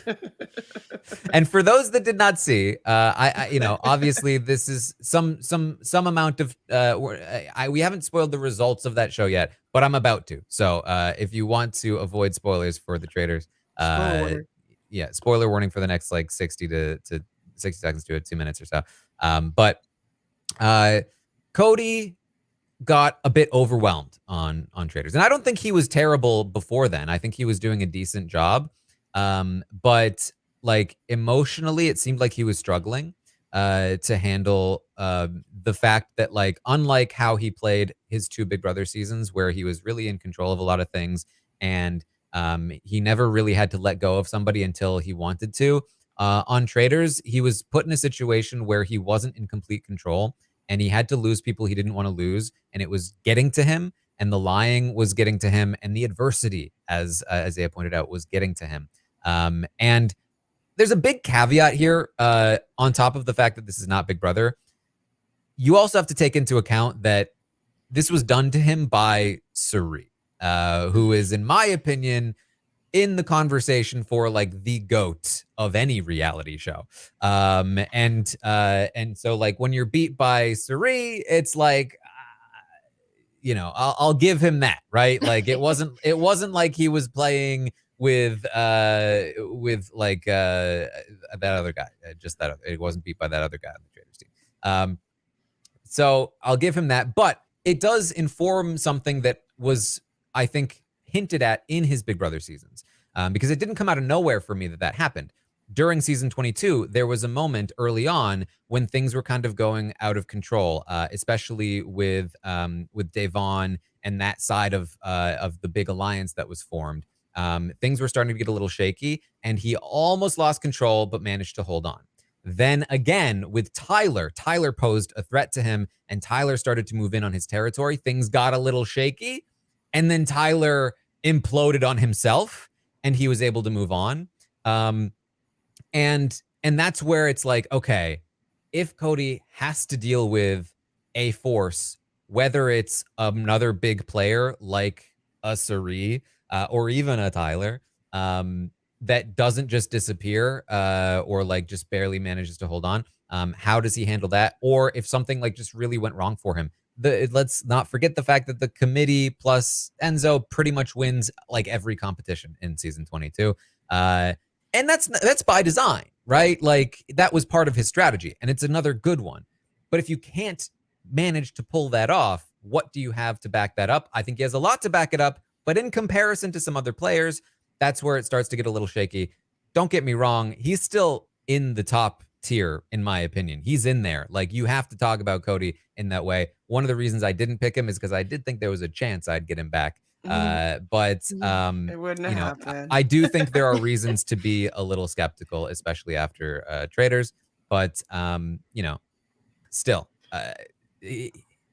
in terms of like solid choice, he's like the top solid choice. Top, yeah. Definitely. Like I was thinking of choosing him next, just because like I need some compies on my team. And he definitely was super dominant in 22. Obviously, I didn't love 22. And it was like it didn't go the way that I wanted to at all. So like his win, I'm just like, it was a good game, but I hated it.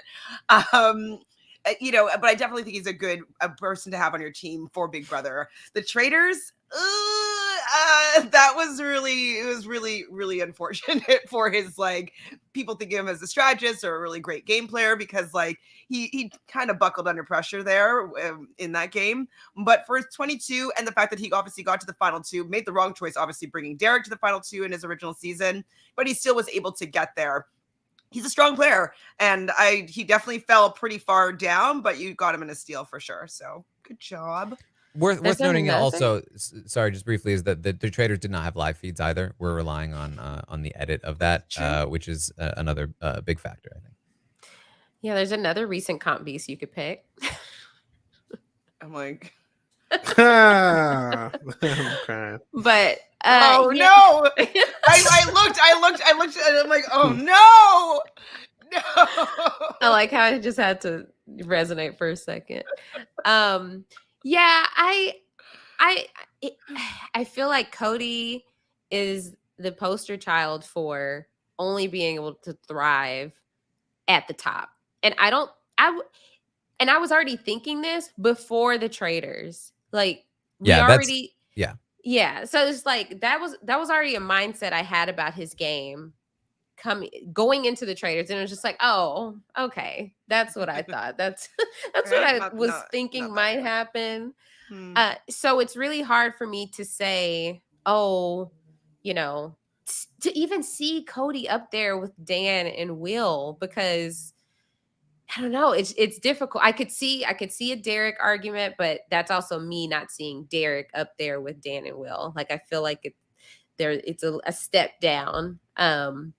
But yeah, it's just really hard especially when you see how it plays out on the traders, and just thinking, okay, one solid player on either one of his seasons that has the guts to be like, Cody, I'm coming after you. Then what?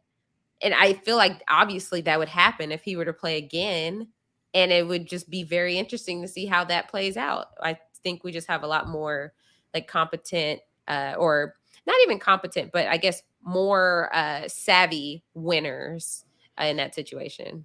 Yeah, I mean, oh god, good. That's one of the reasons why, like, I talked about with Dan and Will, like, how when the chips are down, they still thrive, right? Like, in the face of adversity, they are able to succeed still. You put Dan or Will in that spot in the traders, I can't imagine a world where they sort of like struggled in the same way, right? I could see them still losing, but not like because it got to them. You know what I mean? Like, they would persevere through adversity no matter what, because those are the kinds of players they are.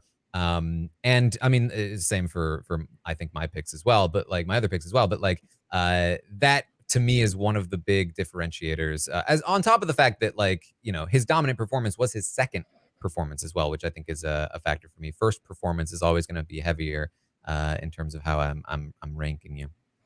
But also, to bring the traders things up, it's also, I mean, if you're looking at format, it's 3 versus the entire house that season. Where, if you think about it, there's a lot of those easier ride. They have all the information, but still, a lot of those people were die hard, going down with the ship, saying that Cody is not a traitor. Listen, if you have that power in Big Brother, first of all, there's a veto that you can save yourself with. But also, I don't feel like Cody is purposely going to lie to people unless it makes sense for his game. Does he lie? Yes, but like All Stars kind of show me that he's kind of like brutally honest to a fault at times, and instead of lying, he just like says a bunch of stuff without saying nothing. Like, oh, I don't have my decision made yet, but I just got to talk to some people and figure it out. Like, he's not going to lie to you and say, oh, you're not going on a block. He's just going to say nothing, and that's why I don't know. It's just difficult. Like, the traders argument is so difficult because it's such a different game. the game is so bad. I agree. It's tough, man. It's tough. All right.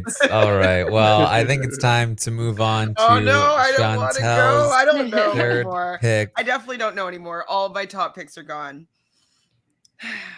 And I'm worried if I go too old school that people are being like, who? But then to news people, and people will be like, oh, I know who that is, and I hate that person.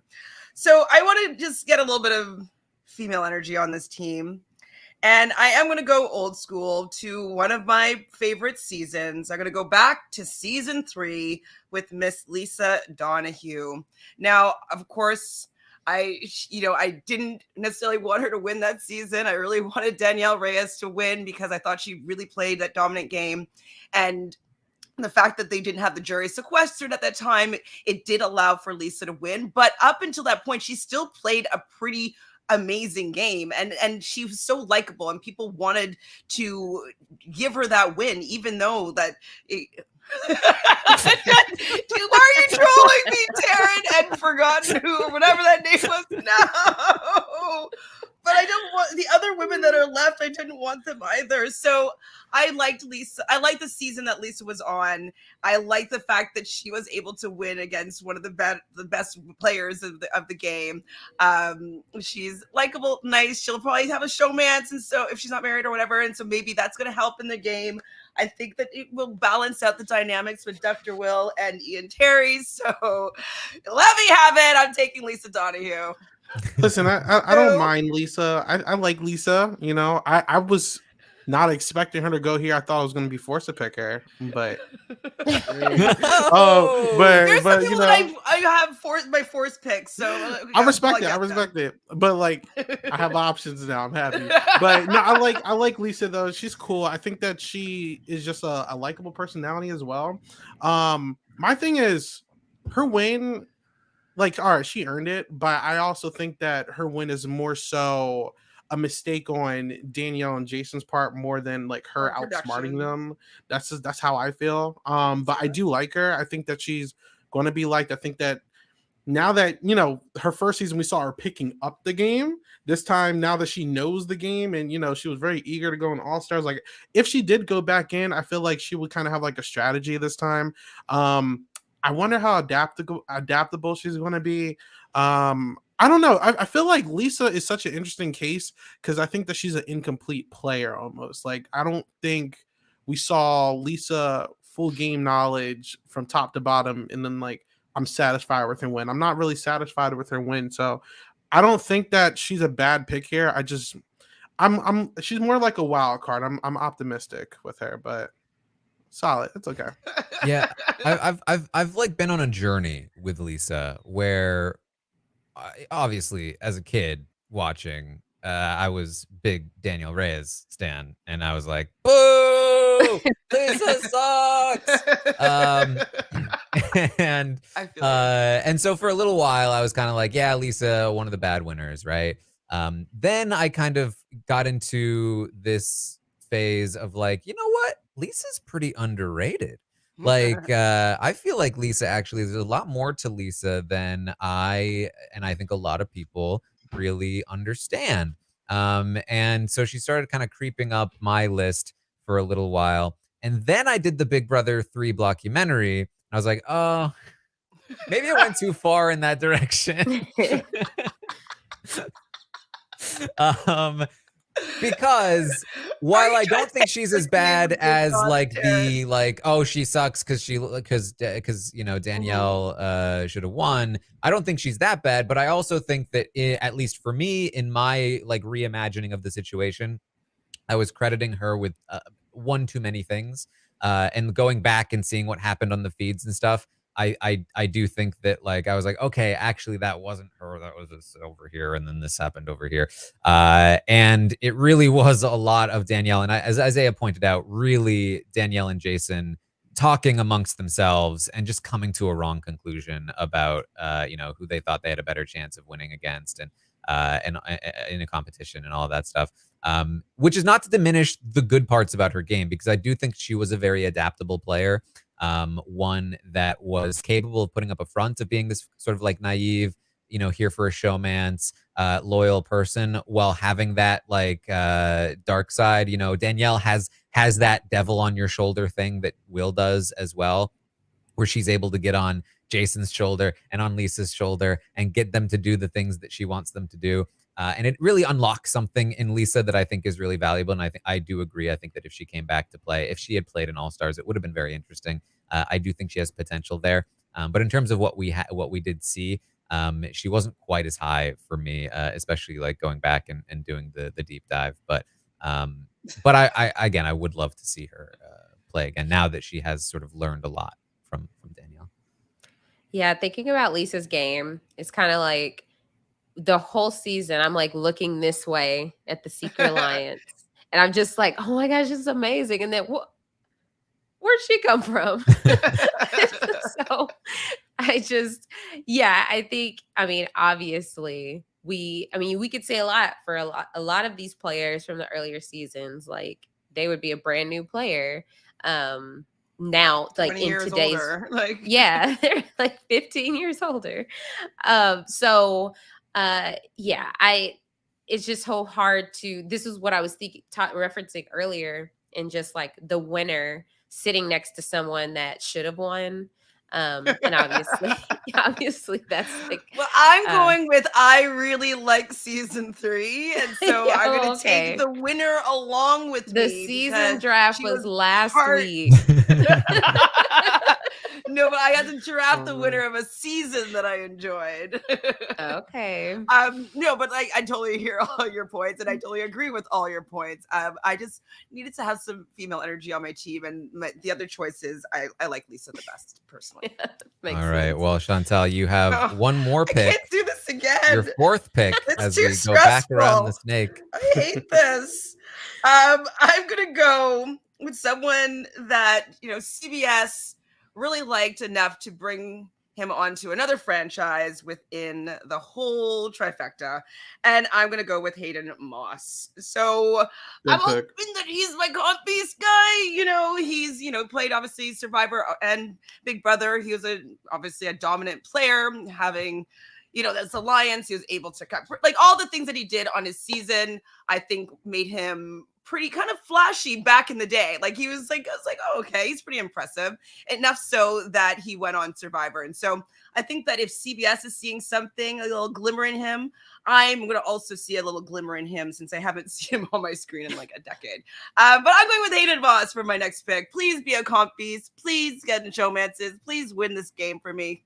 Please. Yeah, I feel like I liked Hayden more on Survivor. But I will say that, the backing of his, Bro Alliance, the brigade, it set the tone. No one else wanted another brigade after that. So that it set the tone for, there was that fear, but no one stopped anything else from happening. So yeah, I would say this is a solid pick. It's not a bad pick. He's like number 14 or something. Like he's pretty far down. Yeah, I think Hayden dropped pretty low. He was pretty Yeah. high on my list. I was hoping I could sneak in and grab him. I suspect maybe Isaiah would have taken him. If not, yeah. Yeah, I mean, he's a great pick, especially this low. Once upon a time, I think a lot of people would have him at like number 5 all time. It's just a dominant game with the brigade, and he dominated within the brigade.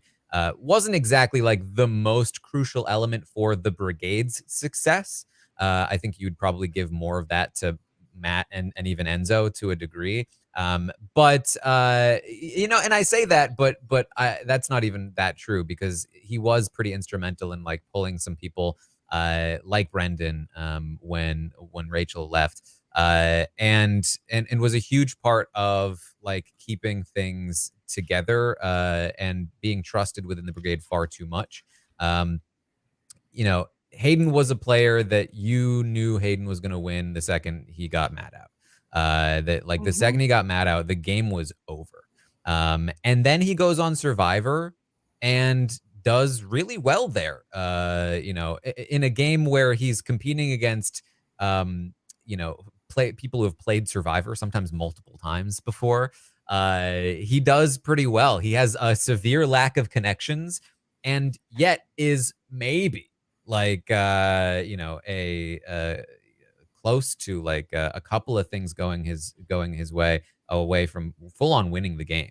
If he had been able to turn the tables just a little bit earlier on Tyson, then he's the guy, I think, who takes that game.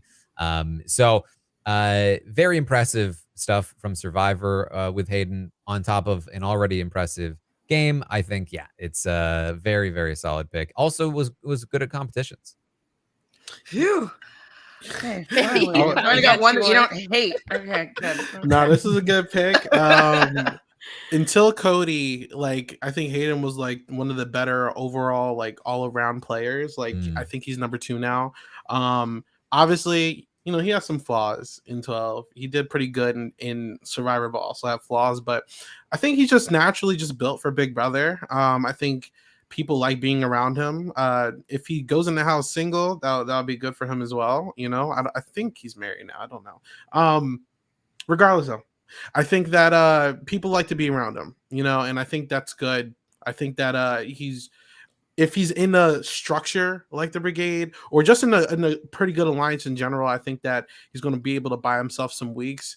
He obviously can carry a plan out. He has a pretty good social game. He can win comps. He just, you know, he has a little bit of everything. So this is a nice pick, Chantele. Good job. Thank you. All right. Well, Isaiah, that leaves you with your 4th pick. Who are you going to take? So there's like 2 people, maybe 3, but mainly 2 people that I'm like, I have to pick this person before we get into red flag territory. Really? They're left? Does anyone? Yeah. Like everybody's a red flag. I'm like, what order? Like the 2 people I'm looking to have very jarring red flags, but I'm going to go with who's played more. So I'm going to pick Nicole Franzel to complete Big Brother 16 on my team. You had such a good team. Yeah. it's unfortunate, I know. But you know, people are not gonna like this. But you know what? I'm gonna go with what I gotta do. Here's a problem. Because Nicole Franzel amongst viewers and sometimes in the house, not a like person. We get it. I get it. She's a menace, she's a villain, but she's one of the better strategic people left on the board right now. I think that she works with the guys and she gets out all the women. And, you know, that's very not fun to watch sometimes, but she does it to a T. I'm not going to forget, and unfortunately, it was not a good lie, but the lie she told to Davon to the point where Davon believed her. Oh, I hated it. Until a wall yeller gets involved. Obviously, that might hurt her a little bit, but it was good. You know, like she's good at lying to people. She somehow controls her threat level to the point where people are like, all right, Nicole's a threat, but we don't need to take her out right now. Like, it's Nicole. You know what I'm saying? Like, people in the house are not threatened by Nicole to the point where they take her out pre-merge, and that's very concerning, but it works for her. She's done it 2 times. She was this close to getting to the finale. I don't know if she would have won, but who knows, right? My only thing is she's had to play with a Calafiore all 3 times that she's played. Whoa. No, that works, you know. But look, Calafiore's on my team, so maybe it might work. Nicole playing with Cody again? I don't know if this is going to work out for you, Isaiah. That's one of the reasons why I didn't take her. So I'm like, oh, if Nicole and Ian, I don't know if that's going to work. But I'm also afraid that she might take Corey in 18, and that doesn't seem like a good look for her as well. So, you know, I'm not calling her perfect, but like at pick number 4, I think this is pretty solid. I'm okay with this pick, and I'm content. So, yeah.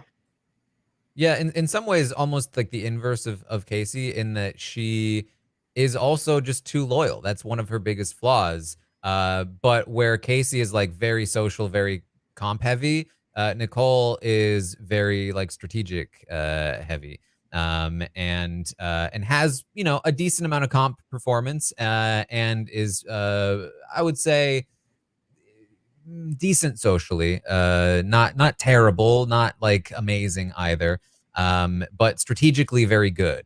And the issue is that she she's too loyal. I mean, she was the person who was on to Derek early on in season 16, and through the work of really Cody, mostly.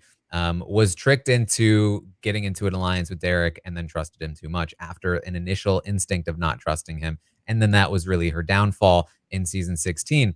In season 18, she does very well, but once again, as Isaiah pointed out, like maybe a little too loyal to her people, especially Corey. And, you know, decent chance she loses to Corey in the end if it works out the way that she wants. But it doesn't work out that way, and she put herself in a position to be in a great spot.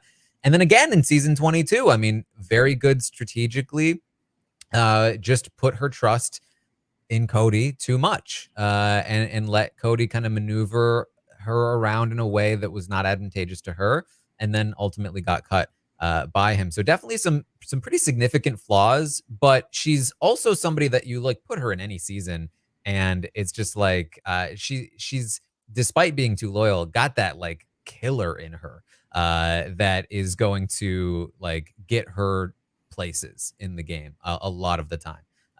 And definitely would have been, I think, one of my picks if she had come back to me.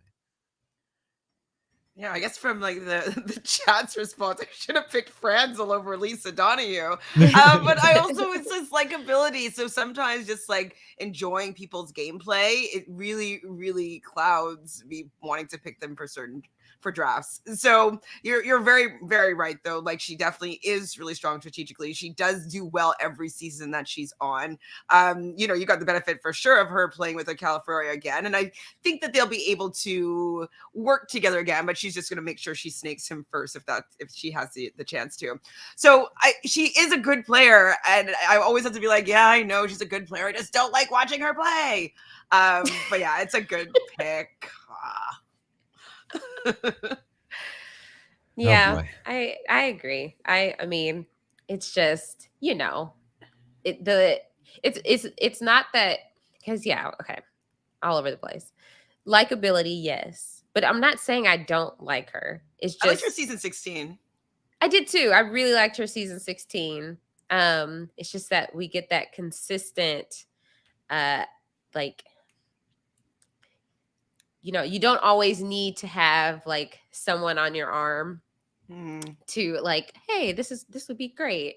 So it's just, I would love to see. I know we keep saying it, and we'll probably never see it. I feel like she's far removed from Big Brother to the point to ever see her play again. But I think the most experienced Big Brother player ever. Yeah, she's been Played the the most most amount of days days. on the game, right? Yeah. Yeah. So she's seen a lot. Yeah. But I do feel like we saw her play a very similar game all those times. Listen, 2 of those times she got to the finale, so I'm okay with that. Do whatever you got to do. All right. Well, Aysha, who do you have for your 4th pick? This is very hard. Okay. So stick with me, guys. Oh boy. Please don't mess this up, Asia. You got this. Yeah. It's right there. I'm looking at it. It's right there. What? Yeah. Someone's Do not obvious let Taran to have you. another good pick. I got you. Listen, I know you got it. It's right here. Do not let Taran Interference steal on it. the play. I say no Oh, names. you know I who- say no names. who I say Taran no is Are you names. gonna write anything on a piece of paper, Isaiah? No. Right. I'm in between, and I don't think that definitely don't. Well, I could be wrong because I was wrong last time. That Taran would go for this other person in either of his picks. Oh gosh. But I know you want to pick this other person. Take it. I know. Go, You know where look, you're gonna regret it if you don't pick the ones you want, especially if you're wrong about which one I'm. Go with your want. gut. You know Asia. what? You know what I'm saying? Do what you gotta do. Listen, Taran, you have messed with my head from the moment I joined this call before we even started recording, because he goes, "Oh, the prompt is," and it completely shattered what I was planning on doing. You want to know who my top 4 picks were? Taylor, Dan, Will, and June. And then when Taran said this, oh, it's whoever. Those were it's for great your picks life. for this prompt. I still pick Taylor. Yeah. Look. We It got just them messed all. We with still me. I got said them. I have to just Listen, forget go with your everything. instinct. See, this Go is with what your we're instinct. talking about when we talk about, doing well in the face of adversity. She had great picks and she's been shattered. Ugh. It was all on, a game. Asia. It didn't matter how many quiz answers I got right. Okay. I'm going to go with someone who I'm going to go the Chantele route. I enjoyed the season. Okay. Yes. I'm going to go ahead and pick Maggie. All right. So we had the amazing season Good 6. job. Oh, there we go. That's who you thought Taran would pick? That is who I was going to pick. I was I in can't between. believe I almost got Maggie. That would've been That's this far. That's Ew. ridiculous. That would have been crazy. That would have been crazy. That would have won me the whole thing right there. I'm still wondering if she's in the Who category, but let's go. Hey, I'm down with Maggie, but yeah, yeah. I think that she played a solid game for her season with as much chaos as there was that season. What year did Big Brother 6 come out? That's like 2005? 6, 5? 2005. Was little 13-year-old Asia like the friendship? Absolutely not. I was like, is anybody doing that? So it wasn't like, I was over the moon once Maggie won, but we are pretty far down in the draft. But I think with what she was dealt, not even what she was dealt, the season that she was on, just the back and forth, just the two sides of the house, the beautiful layout of just unapologetically going after each other. I love that. She was the last survivor. So props to Maggie. This was who I was battling with, Nicole. I only picked Nicole because we have more, seasons to look at from her. But Maggie, strategic mastermind, obviously, with the Cole to Cappy and the friendship as a whole. I'm really impressed not only with her flipping Howie to make a horrible decision, but more so the structure of the friendship, where they were like, if you turn on the friendship, everyone's going to vote against you, and that's basically what trapped Yvette to basically losing the season. She was going to lose regardless. Well, I don't know. We'll see. We'll have to look into that. But she would have lost if she ever went against the friendship, right? I think Maggie is stone cold and cutthroat. But my issue in red flag with her is that she is very unlikable in the house. Maybe not to us, it's been years, but in the house, people don't seem, at least in season 6, to like Maggie. Just Cappy. Yeah, it's just like she's very, very blunt, very cold faced. I remember James was like, I can't really read you. She's just, people just don't like her. Even America did not like her when the friendship was talking about her. Like, she really benefited off of the house being so split down that it could go either way based off of a competition. It's not going to be like that every season, and I don't know if Maggie can really keep it together for a whole season without telling someone without showing on her face that she just doesn't like somebody. And I don't know if she's going to be able to have enough people who are menaces enough to make a friendship alliance. She would need to be in a Big Brother 19 situation where she could just manipulate an entire cast of newbies, in my opinion. So I like Maggie. This is the best pick available. I just, she has some red flags, but at this point, this was the absolute correct pick. So good job, Asia. Thank you. This fit is iconic. Well, I think the reason why I didn't end up choosing Maggie sooner, because you make some great points. She was actually a pretty darn good player.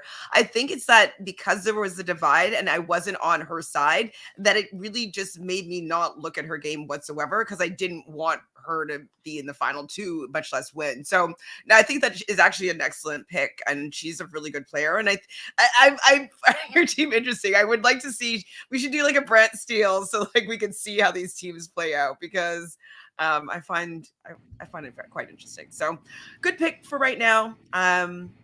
Yeah, Maggie. Yeah, Maggie was the original Derek. She's a burrower. She just completely took control of one side of the house, and was able to manipulate the other side of the house into screwing themselves up enough that it gave her side the advantage it needed for the season to play out in the way it needed to for her to win. And it's very impressive. She fell, what? This was the 4, 8, 12, 15th pick. That's pretty absurd. She's definitely in the top, at least 10 for me, if not higher. And again, when you look at some of these stats, she's the person that stands out for a long time, up until Andy, basically, when it comes to correct amount of votes, and her and June really, and amount of times that she is vulnerable without winning a competition, but still not being targeted. Like she really is up there. Now I do agree with Isaiah in the sense that like, yeah, that was a weird season. And we haven't seen her play another season. How would she fare, especially in the modern game? I think there's a lot to be said about that. But yeah, I mean, definitely a great. I mean, if I had been able to get 3 of my absolute top picks, which I almost did, then it's just game over. Come on. Fourth. Or place sorry, for 4. John. 4. I'm in 4. I already have 3.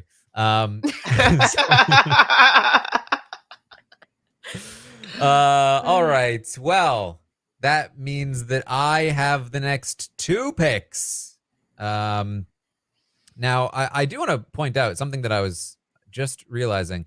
This really goes to show just how few women winners there are at this point in the game. There's only 1 woman left in the entire draft. We are like, what, halfway through?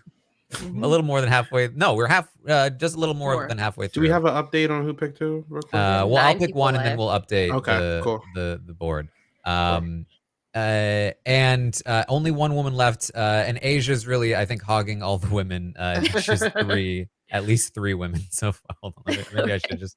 I mean, briefly telling you, I was check going to this. pick June instead of Xavier. I would have all women. Yeah, she has 3 of the women, and now I have 1 woman now, and let's face it, I'm not picking Jordan in these 2 picks, so I'm probably gonna have 1 woman on my team. Don't hate me. But at least consider it. My first pick here is my easy pick. If I had gotten Maggie, it would have been Maggie and this guy. So this is the pick I'm gonna make. Really easy at this point in the draft, especially. I'm gonna take Steve. Steve, the Big Brother 17 winner. One thing we talked about with Steve when we did our original winner rankings is that Steve, for me, is a player that you can trust to always make the like optimal decision or close to it in any given situation. He is not a player that comes in with a lot of like inherent advantages. You know, he's very likable, but like socially he struggles, right? We see that early on in season 17. You know, competitively, he's able to win comps for sure, but he's not going to like win a ton of these physical comps nowadays. But he's always going to make strategic decisions that make sense for him. And he's a very, very self-aware player. And that's something that even a lot of winners, I think, can't say for themselves.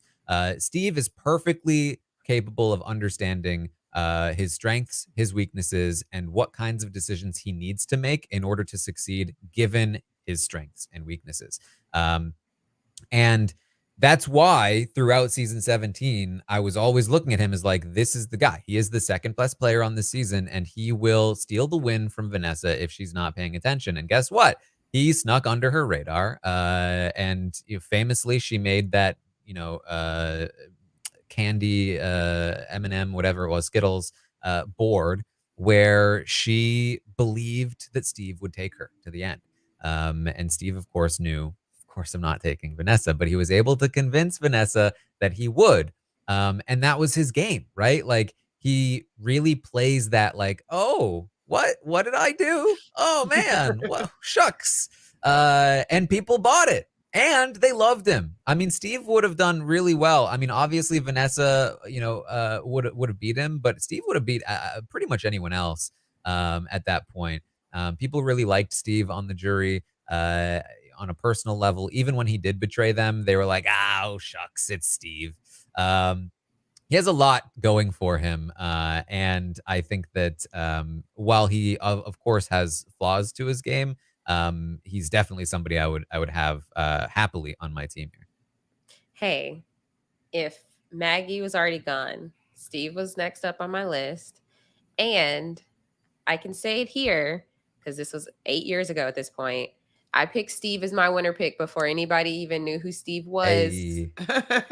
I was in a secretive place, and I said, if I were to align with somebody, it would be the guy down there with the glasses, who was Steve Moses. And sure enough, he won that season. So I think called what's it. really impressive was like the fact that he was able to stand up and like evict Vanessa. Like it just takes a lot of balls to be able to do that. Anybody to be able to just like look at somebody who had so much trust in you and vote them out of the game. And so the fact that he was able to do that and still was able to be loved enough to win in the end. Yeah, he definitely played a really, really great game. It was a little bit obviously like overshadowed by the strength of Vanessa's game and all the things that Vanessa was doing. But the fact that he was able to do that, he won a lot of points in my book. So he definitely was next up on my little listaroo here. So good on ya. Yeah, with the nerd archetype, I think Steve is better than Ian personally. I think Steve, first of all, his biggest thing is his comps. He won like what 4 HOHs at the end, very impressive. But like, his run at the end of the game was crazy. You know, the beginning strategy where he's just like sitting in the room minding his business for first half of the season, and then like he comes out the woodworks later. I don't know if that could be replicated again, but I do feel like even though he's a winner, he would naturally get underestimated. Like I don't think people are too threatened of a Steve when you think of winners. And he's always going to be like a sleeper if he's not picked off early. You know what I'm saying? Like that's the thing about him. I think he could get picked off early just because of how antisocial he is at the beginning of the game. But he's one of those wild card unicorn picks that like you just don't expect to do what they did, right? So not bad or good. Just it's there. I'm cool with it. Can't forget him telling Davon, "I love you." I mean, at the time around season 18, the big debate was who's better between Steve and Nicole. And I think that's still a viable debate. Like we have more data on Nicole now, having seen her in 3 seasons. So I think that's really what has cemented her. But Steve, I think a big credit to Steve is that he did it on his first go. And Steve, we know, is perfectly willing to cut the people he needs to ensure the win. Like I would trust Steve in an end game sooner than I did Nicole. And so I think there's a lot to say about Steve as a winner for sure.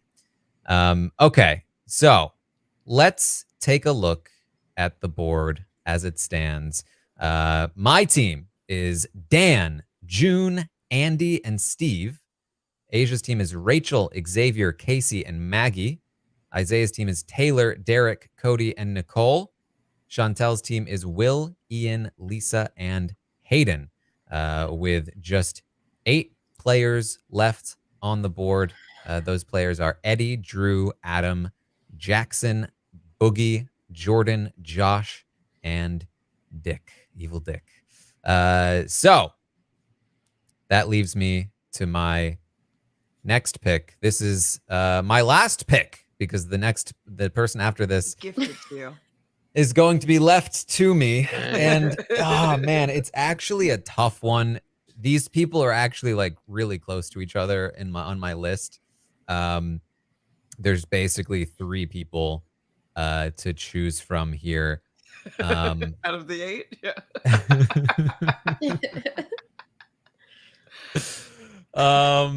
Man, it's tough. It's tough. The slums. Okay. So in my mind, there's one that's best at comps, there's one that's best at social, and there's one that's best at strategy.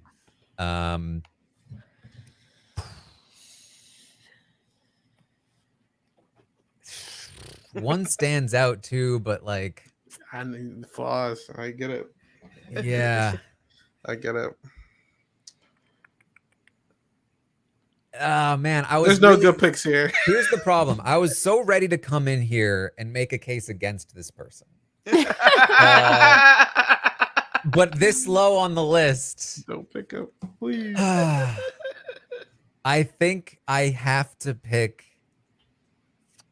I have to pick Boogie. Dang.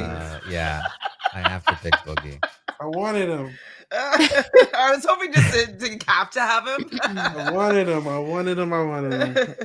I mean, I definitely couldn't let Isaiah get Boogie. I can't let you get a taste of the will, you know? I mean, look, Boogie in season 7, he played a good game. Just to get this out of the way, I came in here ready to be like, look, Boogie's not a great player. Season 2, not great. Season 14, really not great. Season 7, let's give it to Will, right? Like, let's give the credit to Will. That said, I am now having to defend Boogie a bit here and say that there was a lot he was doing in season 7 that was very good. And really a lot of the social maneuvering that was going on in season 7 was Boogie over Will. I mean, Will was the face, he was the front, he did a lot of like the big flashy stuff, but behind Will, you know, Boogie was picking up the pieces, running around, making sure everything was in place, making sure people were like, you know, after Will would do something big and flashy, Boogie was the one that had to go to people and do damage control and be like, no, don't worry, he's just being Will, don't worry about him. Like, we're still good. You know, I know, you know me, I still want to be here. Like, I'm still in this. And a lot of credit needs to go to him for that. I think he paired with Will very well. I think Boogie without Will doesn't work very well. But luckily, this is a season of winners, so Will's there. Unluckily, things have soured between them. So really soured. Like, That's an understatement. Soured. This is definitely a situation. If I had to pick the version of Boogie that I'm choosing here, it's season 7 Boogie. If I had to pick current day Boogie, you know, not gonna go well. But I went with I think Boogie of the remaining players played the best game, best winning game of the remaining players. And it's not that close. Even though I'm not super high on Boogie as a player, I think he played the best winning game of the remaining ones. I'm a Chilltown super fan. I obviously Big Brother only because you know we got some antics outside the house. It ain't looking good. But you know, in All Stars, because obviously that was his best season. People kind of downplay that Boogie was the deal maker of Chilltown, constantly making the deals. Constantly doing like the networking and like kind of forming the bonds for them, like the Legion of Doom, and obviously kind of cutting side deals with the season 6 alliance and all that stuff. You know, it was good. So I think obviously Will is the face, but I think Boogie did do a lot of legwork in that alliance and pulled his own weight. I think his glaring issue is that he was going to take Will to the end, and obviously if he had the opportunity this next time he played, he would have probably took Frank to the end. You know, he would have lost. Now granted, the coach of season, he didn't want to play at all, so I'm not going to knock him too harshly because he's the only coach to vote that not to play. He kind of got tricked into becoming a player. But I mean, even when he did turn to a player, like he did show me some of that All-Stars Boogie where he's willing to extend an olive branch to Janelle, just that Janelle's kind of being a little too headstrong and not taking it. He also, you know, wanted to make the Silent Six with the Dan group and everything. Like, you know, his strength is making deals. That's his thing. He's very cocky. That's always going to hurt him. He has a big mouth. That's always going to hurt him. But I think that the decision at the end as well to kind of like throw the final HOH part 1 to make Eric and Janelle go against each other, that was also pretty impressive. You know, he has good aspects, but there's more negatives than positives. But out of everybody here, I was hoping that like I could just sneak and pick Boogie, but you know, here we are. So here, yeah. I mean, Boogie. Do we like Boogie if Will never existed? Like, we only like Boogie at all is because of Chilltown and Will and what they were kind of doing together. I mean, he wouldn't have even been on All Stars. Exactly. Will had to wheel and deal to get him there. It's a selected pick, but like Boogie and Ian season, like I was such a fan of how much of a menace this guy. Well, Oh, God. yeah, I mean, it's pretty far down on the list, and he is definitely he's learned from Dr. Will and learned how to play the game. Like he's still a good player. I don't like his charm and his antics. It doesn't go like I never really bought it, but I was like, well, he's friends with Will, so whatever. I'll let it pass. And so he's okay. I mean, who else are we gonna pick here? Let me see the list. So. It's okay, Taran. Yeah, I feel like we're past the point of justifying. Just like, why are we okay with having this person? Yeah. All right. Well, Aysha, you now have your fifth pick. This is going to be your last pick before you are choosing between two people. So choose wisely. I know, my goodness.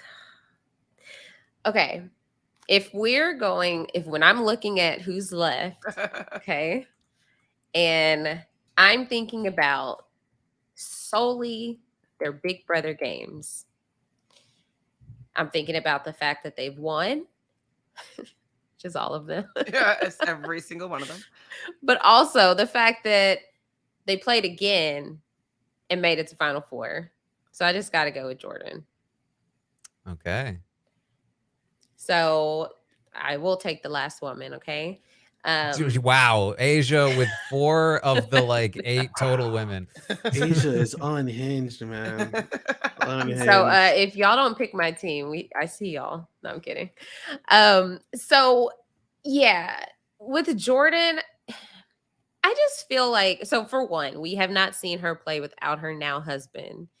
That is a large factor. But I also think that Jordan is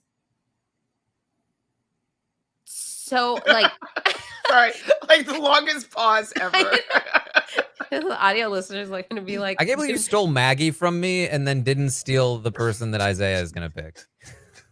Because I could never. Oh, God. Like, there's nothing in me that can take that person. Isaiah can be cool with that, but not me. Fair. So, I don't know. I just think, yeah, with Jordan, I mean, who you put her on any season, she's going to do fine. Who's getting Jordan out second, you know? So if my life depended on it and I'm banking on somebody making it to the final 2, people are going to take Jordan to the final 2 because they can beat her. So I don't think Jordan's ever going to win another season. I think her strength is that people are so not threatened by her. Like she's such a non-factor that she's always going to make it to the like the end stages of the game, right? I think she's likable for the people in the house and they don't mind living with her. And you know, that's great. But without Jeff, I don't really see her being included in any real alliances. I don't know if she feels like if she's not an early season boot, then she's just getting dragged to the end like Victoria a little bit. Like I just don't know. She would need to sit next to like someone extremely disliked by the jury, like Paul in the season where she can win. But I mean, shoot, her winning season, she sat next to someone that was unlikable and she won. So yeah, that's very true. But I don't know. I'm just I'm not a fan of this pick. I'm sorry, Aysha. Yeah. I did congratulate you the last time though. I think the issue with Jordan is that it kind of requires like divine intervention for her to make it to the end both times. Like whether it's a magic coup d'etat or like a setup that is severely in favor of the returnees, in particular her and Jeff, and then another twist to save her, you know, at the final 5 or whatever. You know, but if there's no Jeff, who's taking her out? I mean, that's the thing. Like, I know a lot of people have talked about like, well, Jordan, she's probably just going to make it far because who would bother taking her out? But like, that happens all the time. People get taken out all the time, especially in modern Big Brother, where it's like, if you're not providing value, then you're an easy target. Nobody's going to be mad about anybody taking Jordan out. You know, easy person to just throw a target on. I win an HOH. I don't want to piss anybody off. Jordan. Yeah, I'm not you know, there's scared no of her coming protection. back. Here's a question. Other than Grodner, which you do have to agree with. That's true. Listen, Production cuts. take Jordan and replace her with Annalise from Big Brother 21. Is there a different result? Okay, that's all I had to say. I think Annalise, I would have more faith in her game. I don't know. Listen, that's all I'm saying. Like, but yeah, It's hard to like scruff together thoughts about the game in order to answer your question. that's fair. All right. Any other thoughts on Jordan?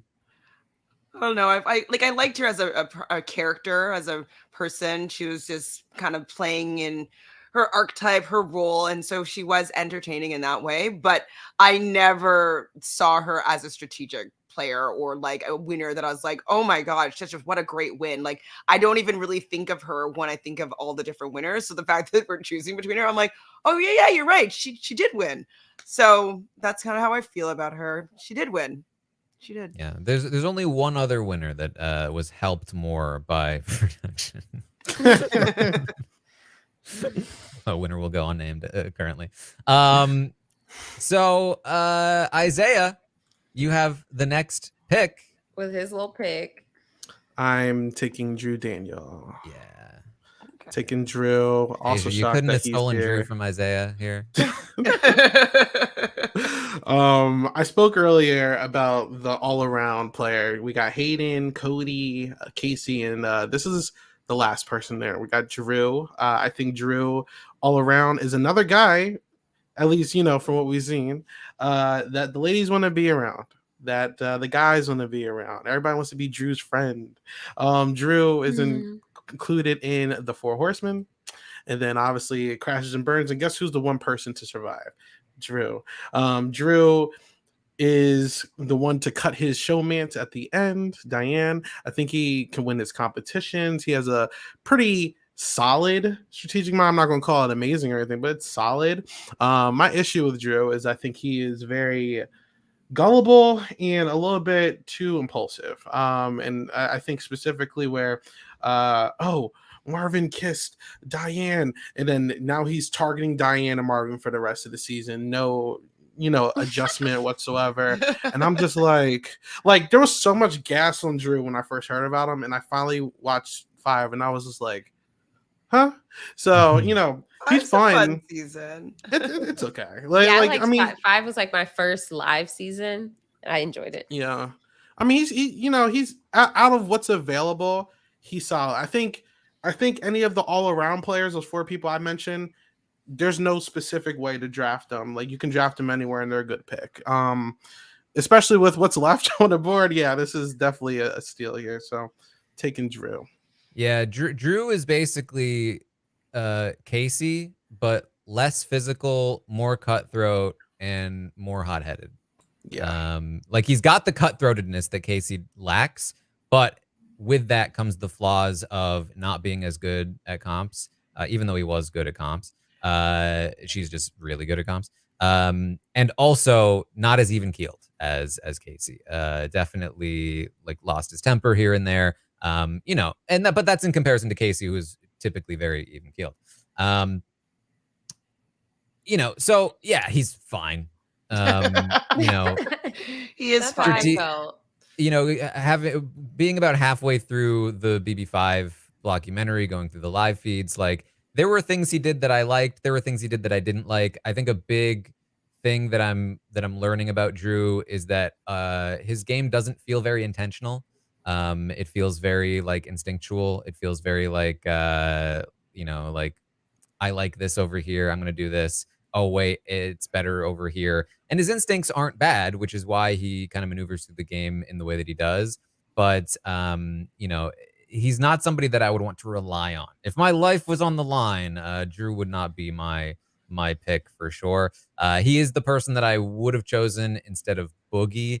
But ultimately, again, I just feel like, Boogie's win was just more impressive overall, and something that like is a little closer to, I think, what I'm looking for, and when it comes to like if I need a winner, than Drew's. I think Drew's kind of requires a specific kind of season, but Drew is definitely not a bad pick at this point, I think, in the draft. Also, sidebar real quick, I wanted to say, if we're going to talk about outside the house, because I did email him, he responded to me, so shout out to Drew. Oh, he has you took him this low?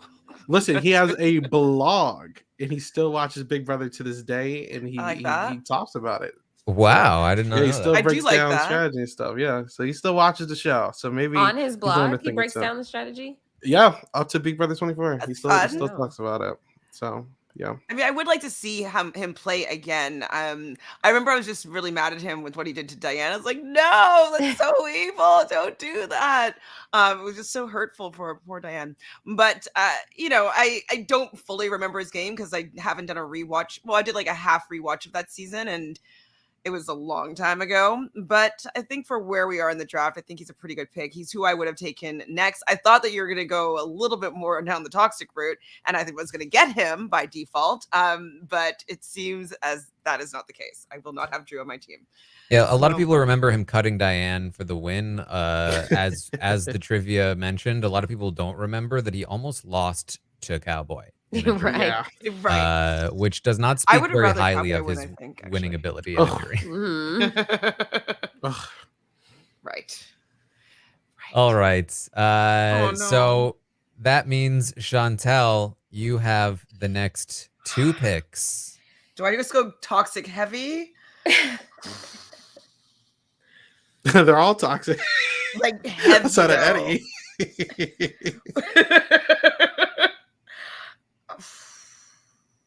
Man, I really was hoping that I only had to choose between one of these remainder people, and I think I'm gonna. Oh my god! This is all very, very, very bad. I think because one of these people is so annoyed with us ever saying his name, I'm just not going to bother choosing him. So we'll go down to the other of the toxics. And I think I'm just going to have to take the Watermelon Man. He's good at comps. As a person, he's not great, but he might do decently well competitively and get some power on my team. Obviously I didn't like a lot of the things that he said and how he acted in the game, but as an actual player, he wasn't horrible if you just took off out of his personality and like who he kind of seemed to be. And so, yes, Jackson Mickey is who I'm going to pick in this spot. I did it. Yeah, I mean, I think he has to be the pick here at this point with the remaining players. On competition prowess alone, 8 competitions is 1 below the all-time record and ties the winner record. I mean, he's just going to win a lot of comps, and that's good. And on top of that, like, he's no slouch strategically. He didn't make any, like, super big mistakes strategically. In fact, he made some clever plays here and there. I think his biggest fault is going to be his social game. Which was, not great, but not terrible. I think on a different season, it might have been worse. I think he the season he was on, he kind of got a bunch of people that kind of were on his level. But I would say, especially nowadays, I think he might struggle a bit more strategically, having to deal with maybe a little bit more of a diverse cast. So worth noting for that as well. But I think at this point, the competitions alone is worth the pick. Yeah, and I will give credit where credit's due. Outside of the comps, the one strategic moment that is definitely, I feel like, his highlight was when he did the eavesdropping of the little meeting that Cliff and Nicole and Tommy were having, and then he basically flipped the entire rest of the house on Tommy. That was something. I think he definitely benefits from his cast. You know what I'm saying? So there's a lot of people like him, like-minded, not a lot of people who are familiar with the game or who really think for themselves. And he'll be fine. But he really needs to win comps at specific weeks. He needs for example, the whole week where the house, the Grateful Alliance is blowing up to happen to survive. You know, like he just needs specific events to get to the end. But who has Casey? And that I was about to say, if you have Casey and Jackson, that would have been crazy, but that's Asia. So look, you said you wanted some competition ones, you got it. So there you go. At a price. At what price? All right. Let's take a quick look at the board here. There are 4 players left. The last 4 players, Eddie, Adam, Josh, and Evil Dick are the final 4 winners remaining. The teams as they currently stand: Dan, June, Andy, Steve, Boogie on my team, Rachel, Xavier, Casey, Maggie, Jordan on Asia's team, Taylor, Derek, Cody, Nicole, Drew on Isaiah's team, and Will, Ian, Lisa, Hayden, Jackson currently on Chantele's team. Chantele, who is going to be your final pick between Adam, Josh, Evil Dick, and Eddie? I know that this person was a anti-win. Like, it was a not you. You're going to get the win instead. And this person's also gone on to play multiple seasons of my favorite show and brought an alliance with him that I can't stand.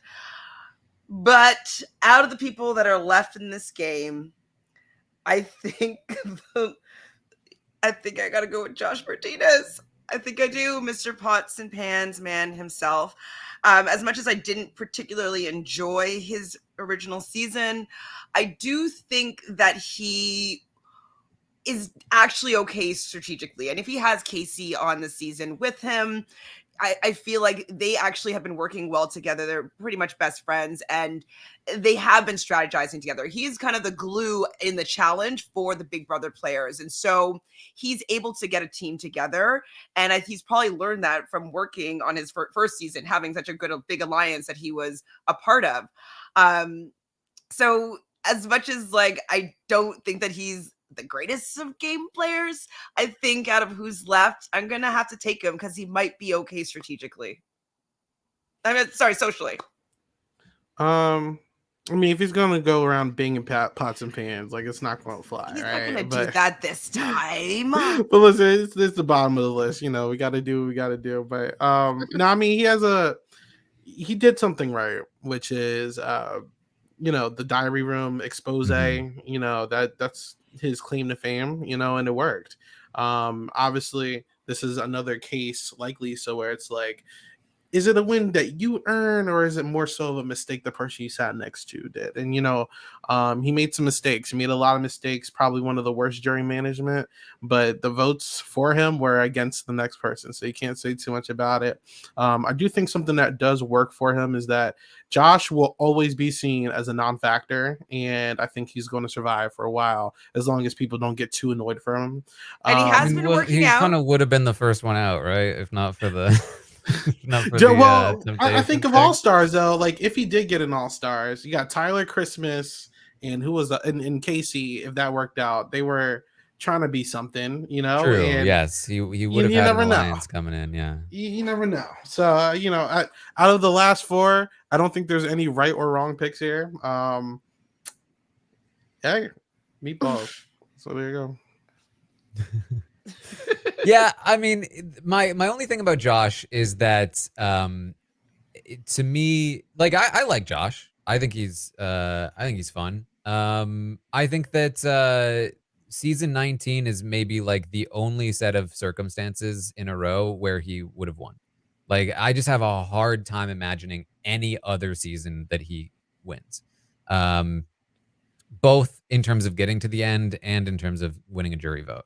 I think like Paul was basically the only person he could have sat next to in those exact circumstances. He won by 1 vote. He got saved a couple of times throughout the season in a couple of different ways. And, you know, I just think that like pretty much any other situation, it's not going to go his way. And, you know, I would definitely not bet my life on this.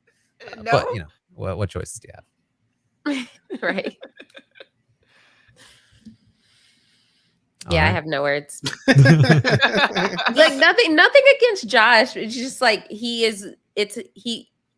You see what is the saying? I don't know if it's getting late, but you see what you see is what you get, basically. And you would think over the years we would see like, oh, Josh is not the same BB19 Josh. Surely not every season of the challenge that he's on, you get the same Josh. Pretty similar.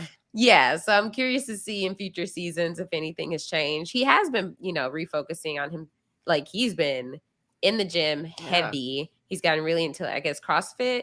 And so I think I would be curious to see if that's changed his mentality at all.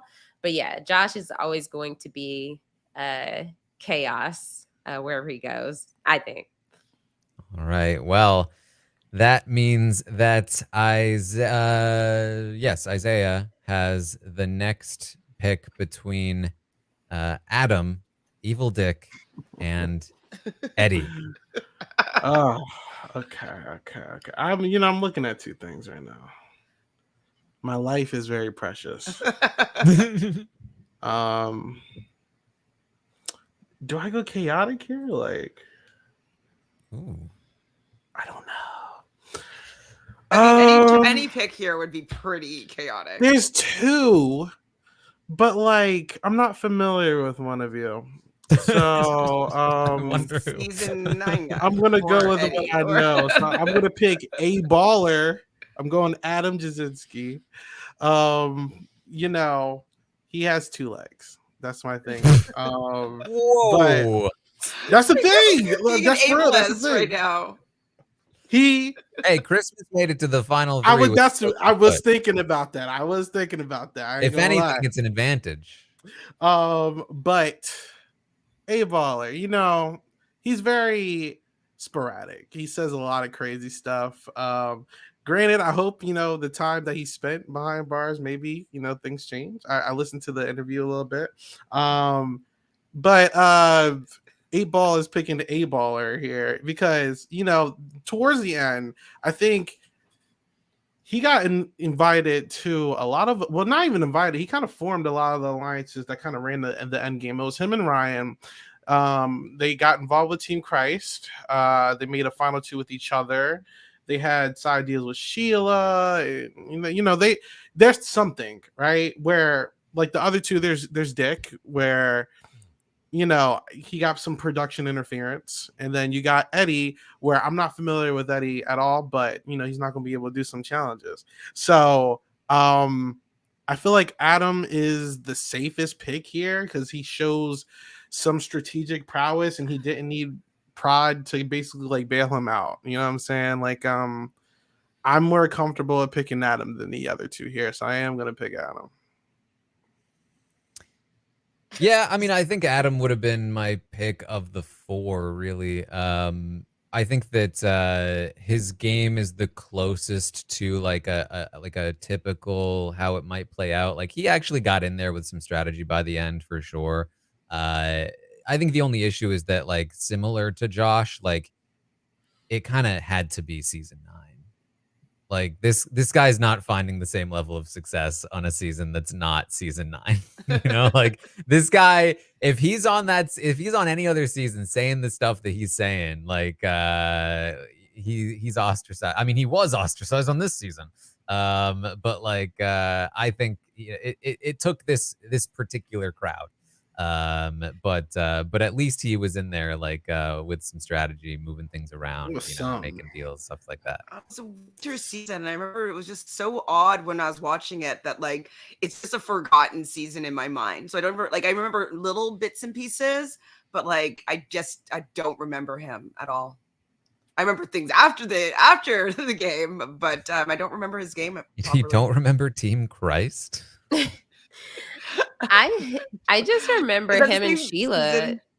Sheila, like they were saying, is that the season with James and the other girl? I can't remember her name. Okay, it's very fuzzy, but it was a winter season, so weird. And Big Brother was my summer show. It was all a fever dream. Yeah. Exactly. Such a long time ago. All right. Well, Aysha. Oh my god, I'm so excited for your pick. To choose between Evil Dick or Eddie, and leave me with the other one. So Asia, I think he who wants Eddie, are you and he going used to all reverse choose? psychology on you right now. I'm gonna go for someone unlike Isaiah. I don't know why you say that. He can do every single competition. I'm gonna go with Eddie. There's Shout out not Eddie, even a bro. thought behind That's Asia not it. even a picked bad thing, bro. It's not Eddie. even a bad thing. It's not even a bad thing, bro. But go ahead. I think Eddie's crushing these comps. I think For you're real? underestimating Eddie. I'm probably listen. I told you I'm unfamiliar with his game. I don't know. I haven't seen Big I mean, Brother I don't know 1. how That's old only he is one. now if we're factoring that in, but like, There was like an interview Yeah, I with him, think he was wasn't on a podcast recently. right, he was. Yeah. Yeah. And he's been doing acting Um, gigs. Like he was on like Oh, shout out to like him. CSI or something. Like something Yeah, crime series. yeah, I feel like I got through about 15 episodes of BB1. I think that was as far as I can make it, and I saw Eddie, and he was he was on the show. So I can't really describe what happened towards the end of the season. We know BB1 is an outlier to the rest of the Mhm. Big Brother world, and clearly America loved something about Eddie at the time enough to vote for him Mhm. to win. So, hey, There you go. there. I mean, what is Yeah, there to say about Eddie? He didn't play the same game. Yeah. yeah. We had to include him because it wouldn't be even otherwise. In Well, you fact, could have done over the I top and then well, that's the problem is that like Over the Top was also a different game. And then like then there's 3 celebrity winners, and so it's like it gets all messy. I considered not having anybody like just first pick doesn't get anybody for the last person, which I think like if you're looking at it from the standpoint of like wanting the best team, you always want one more person because there's no downside. However, we thought that in a vote, there actually is a downside. The people will look at your last pick and be like, nah. So like if anything, it might be an advantage to not have that last person. So that's why Eddie's here. And here it is, Eddie on Asia's team. Does anybody have anything else to say on Eddie? Listen, we've seen the only reason I was hesitant to pick him is because last time we saw someone come back who didn't really play the game was David, and that was a train wreck. You know what I'm saying? So I was like, I'd rather put my Chicken life George. in someone What about who. Chicken George, you loved him. Listen, I'd rather put my life in someone I've seen win versus someone who I haven't seen to play a current game. I like my life. That's all. Yeah, I But yeah. mean, for as much interference as there is here for what will be my final player unpicked here in the draft, he has at least played like a full season of the show in the method that we actually use to play the show. And we all know that being a vet is a huge advantage. As Isaiah pointed out, like David going on to All Stars, it was fish in a barrel for those players. So there's that. But here's Evil Dick, right? As we said, like the most amount of production interference on a season. I think there are some defenders of Evil Dick's game. I think that like it's not like he's the worst strategic player ever. I think socially, obviously, leaves a lot to be desired when it comes to like how many people he pisses off. But he actually was not too bad in competitions. And hey, really knew how to craft a story for the show, which was a huge part of his win. So you got that going for you. Yeah, I didn't mind season 8, and like I actually had him higher as a winner before the last few years, where like I'm learning that he's blocking me because like I mentioned him on something, and I'm like, man, then I don't want to give you any airtime. I don't care about your game, so I won't draft you. All right, kind of winners, my don't be vibe. blocking podcasters. They won't draft you. Exactly. I haven't seen him play without his daughter, so I don't know. Maybe hot take, but him with Danielle is kind of like a hindrance to him. So I wonder how he does alone, where he's not trying to like throw his game away for his daughter at times. or trying to protect somebody else. We saw some good stuff for however long he was there for, like, what, a week in Big Brother 13. And, a lot of people gas that up.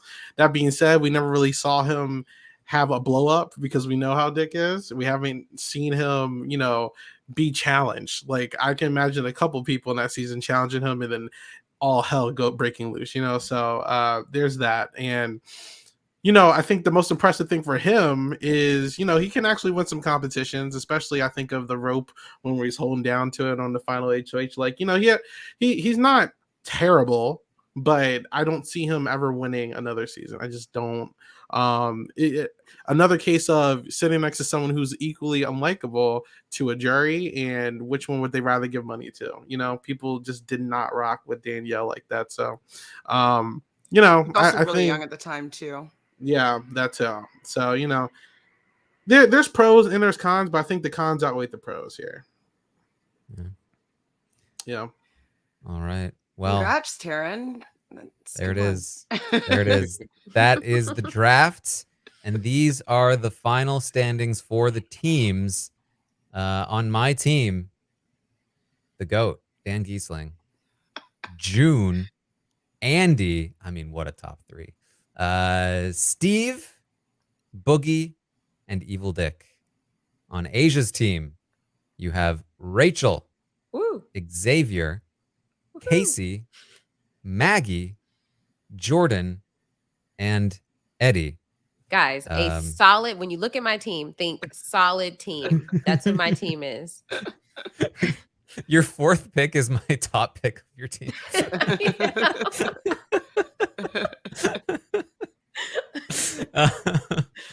For Isaiah's team, he's got Taylor, Derek, Cody, Nicole, Drew, and A Baller. Really going all in on the season 16ers. Yeah, mine's solid, but no, mine's the best. It won. There's no competition here. Who is a fan of the Hitman? But whatever. Moving on. Look, Isaiah. Who's a fan of BB16? Here's the thing, Isaiah. You outside of Taylor, your team's a little boring. I have a lot of unlikable people. I get it. It's like everyone, but the stats are there. The stats are there. If you're a fan of results, I got the best team. Okay. All your team won? So did mine. I didn't pick Rachel first. All right, that's all I gotta say. Oh boy. And Chantel's team is Will, Ian, Lisa, Hayden, Jackson, and Josh. How do you feel, Chantel? I mean, I don't know how. I'm curious as to the response because I actually like these people. Well, the top half, and so I'm just curious as to how the audience is going to react to these teams because some of them, yes, I'd place higher in rankings, but like who are they going to like as a team to vote for? So I'm curious. Well, now the question is posed to you, the audience.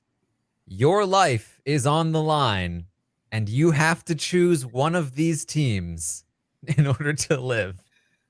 Which team is it going to be? We will post the poll on Twitter, just the same as the season post. I'm sure that will be up in just a bit once we get everything settled. But head over to the Rob Has a Podcast Twitter account. We will, of course, also be retweeting the polls and everything. The poll will run for the next week before next week's off-season podcast.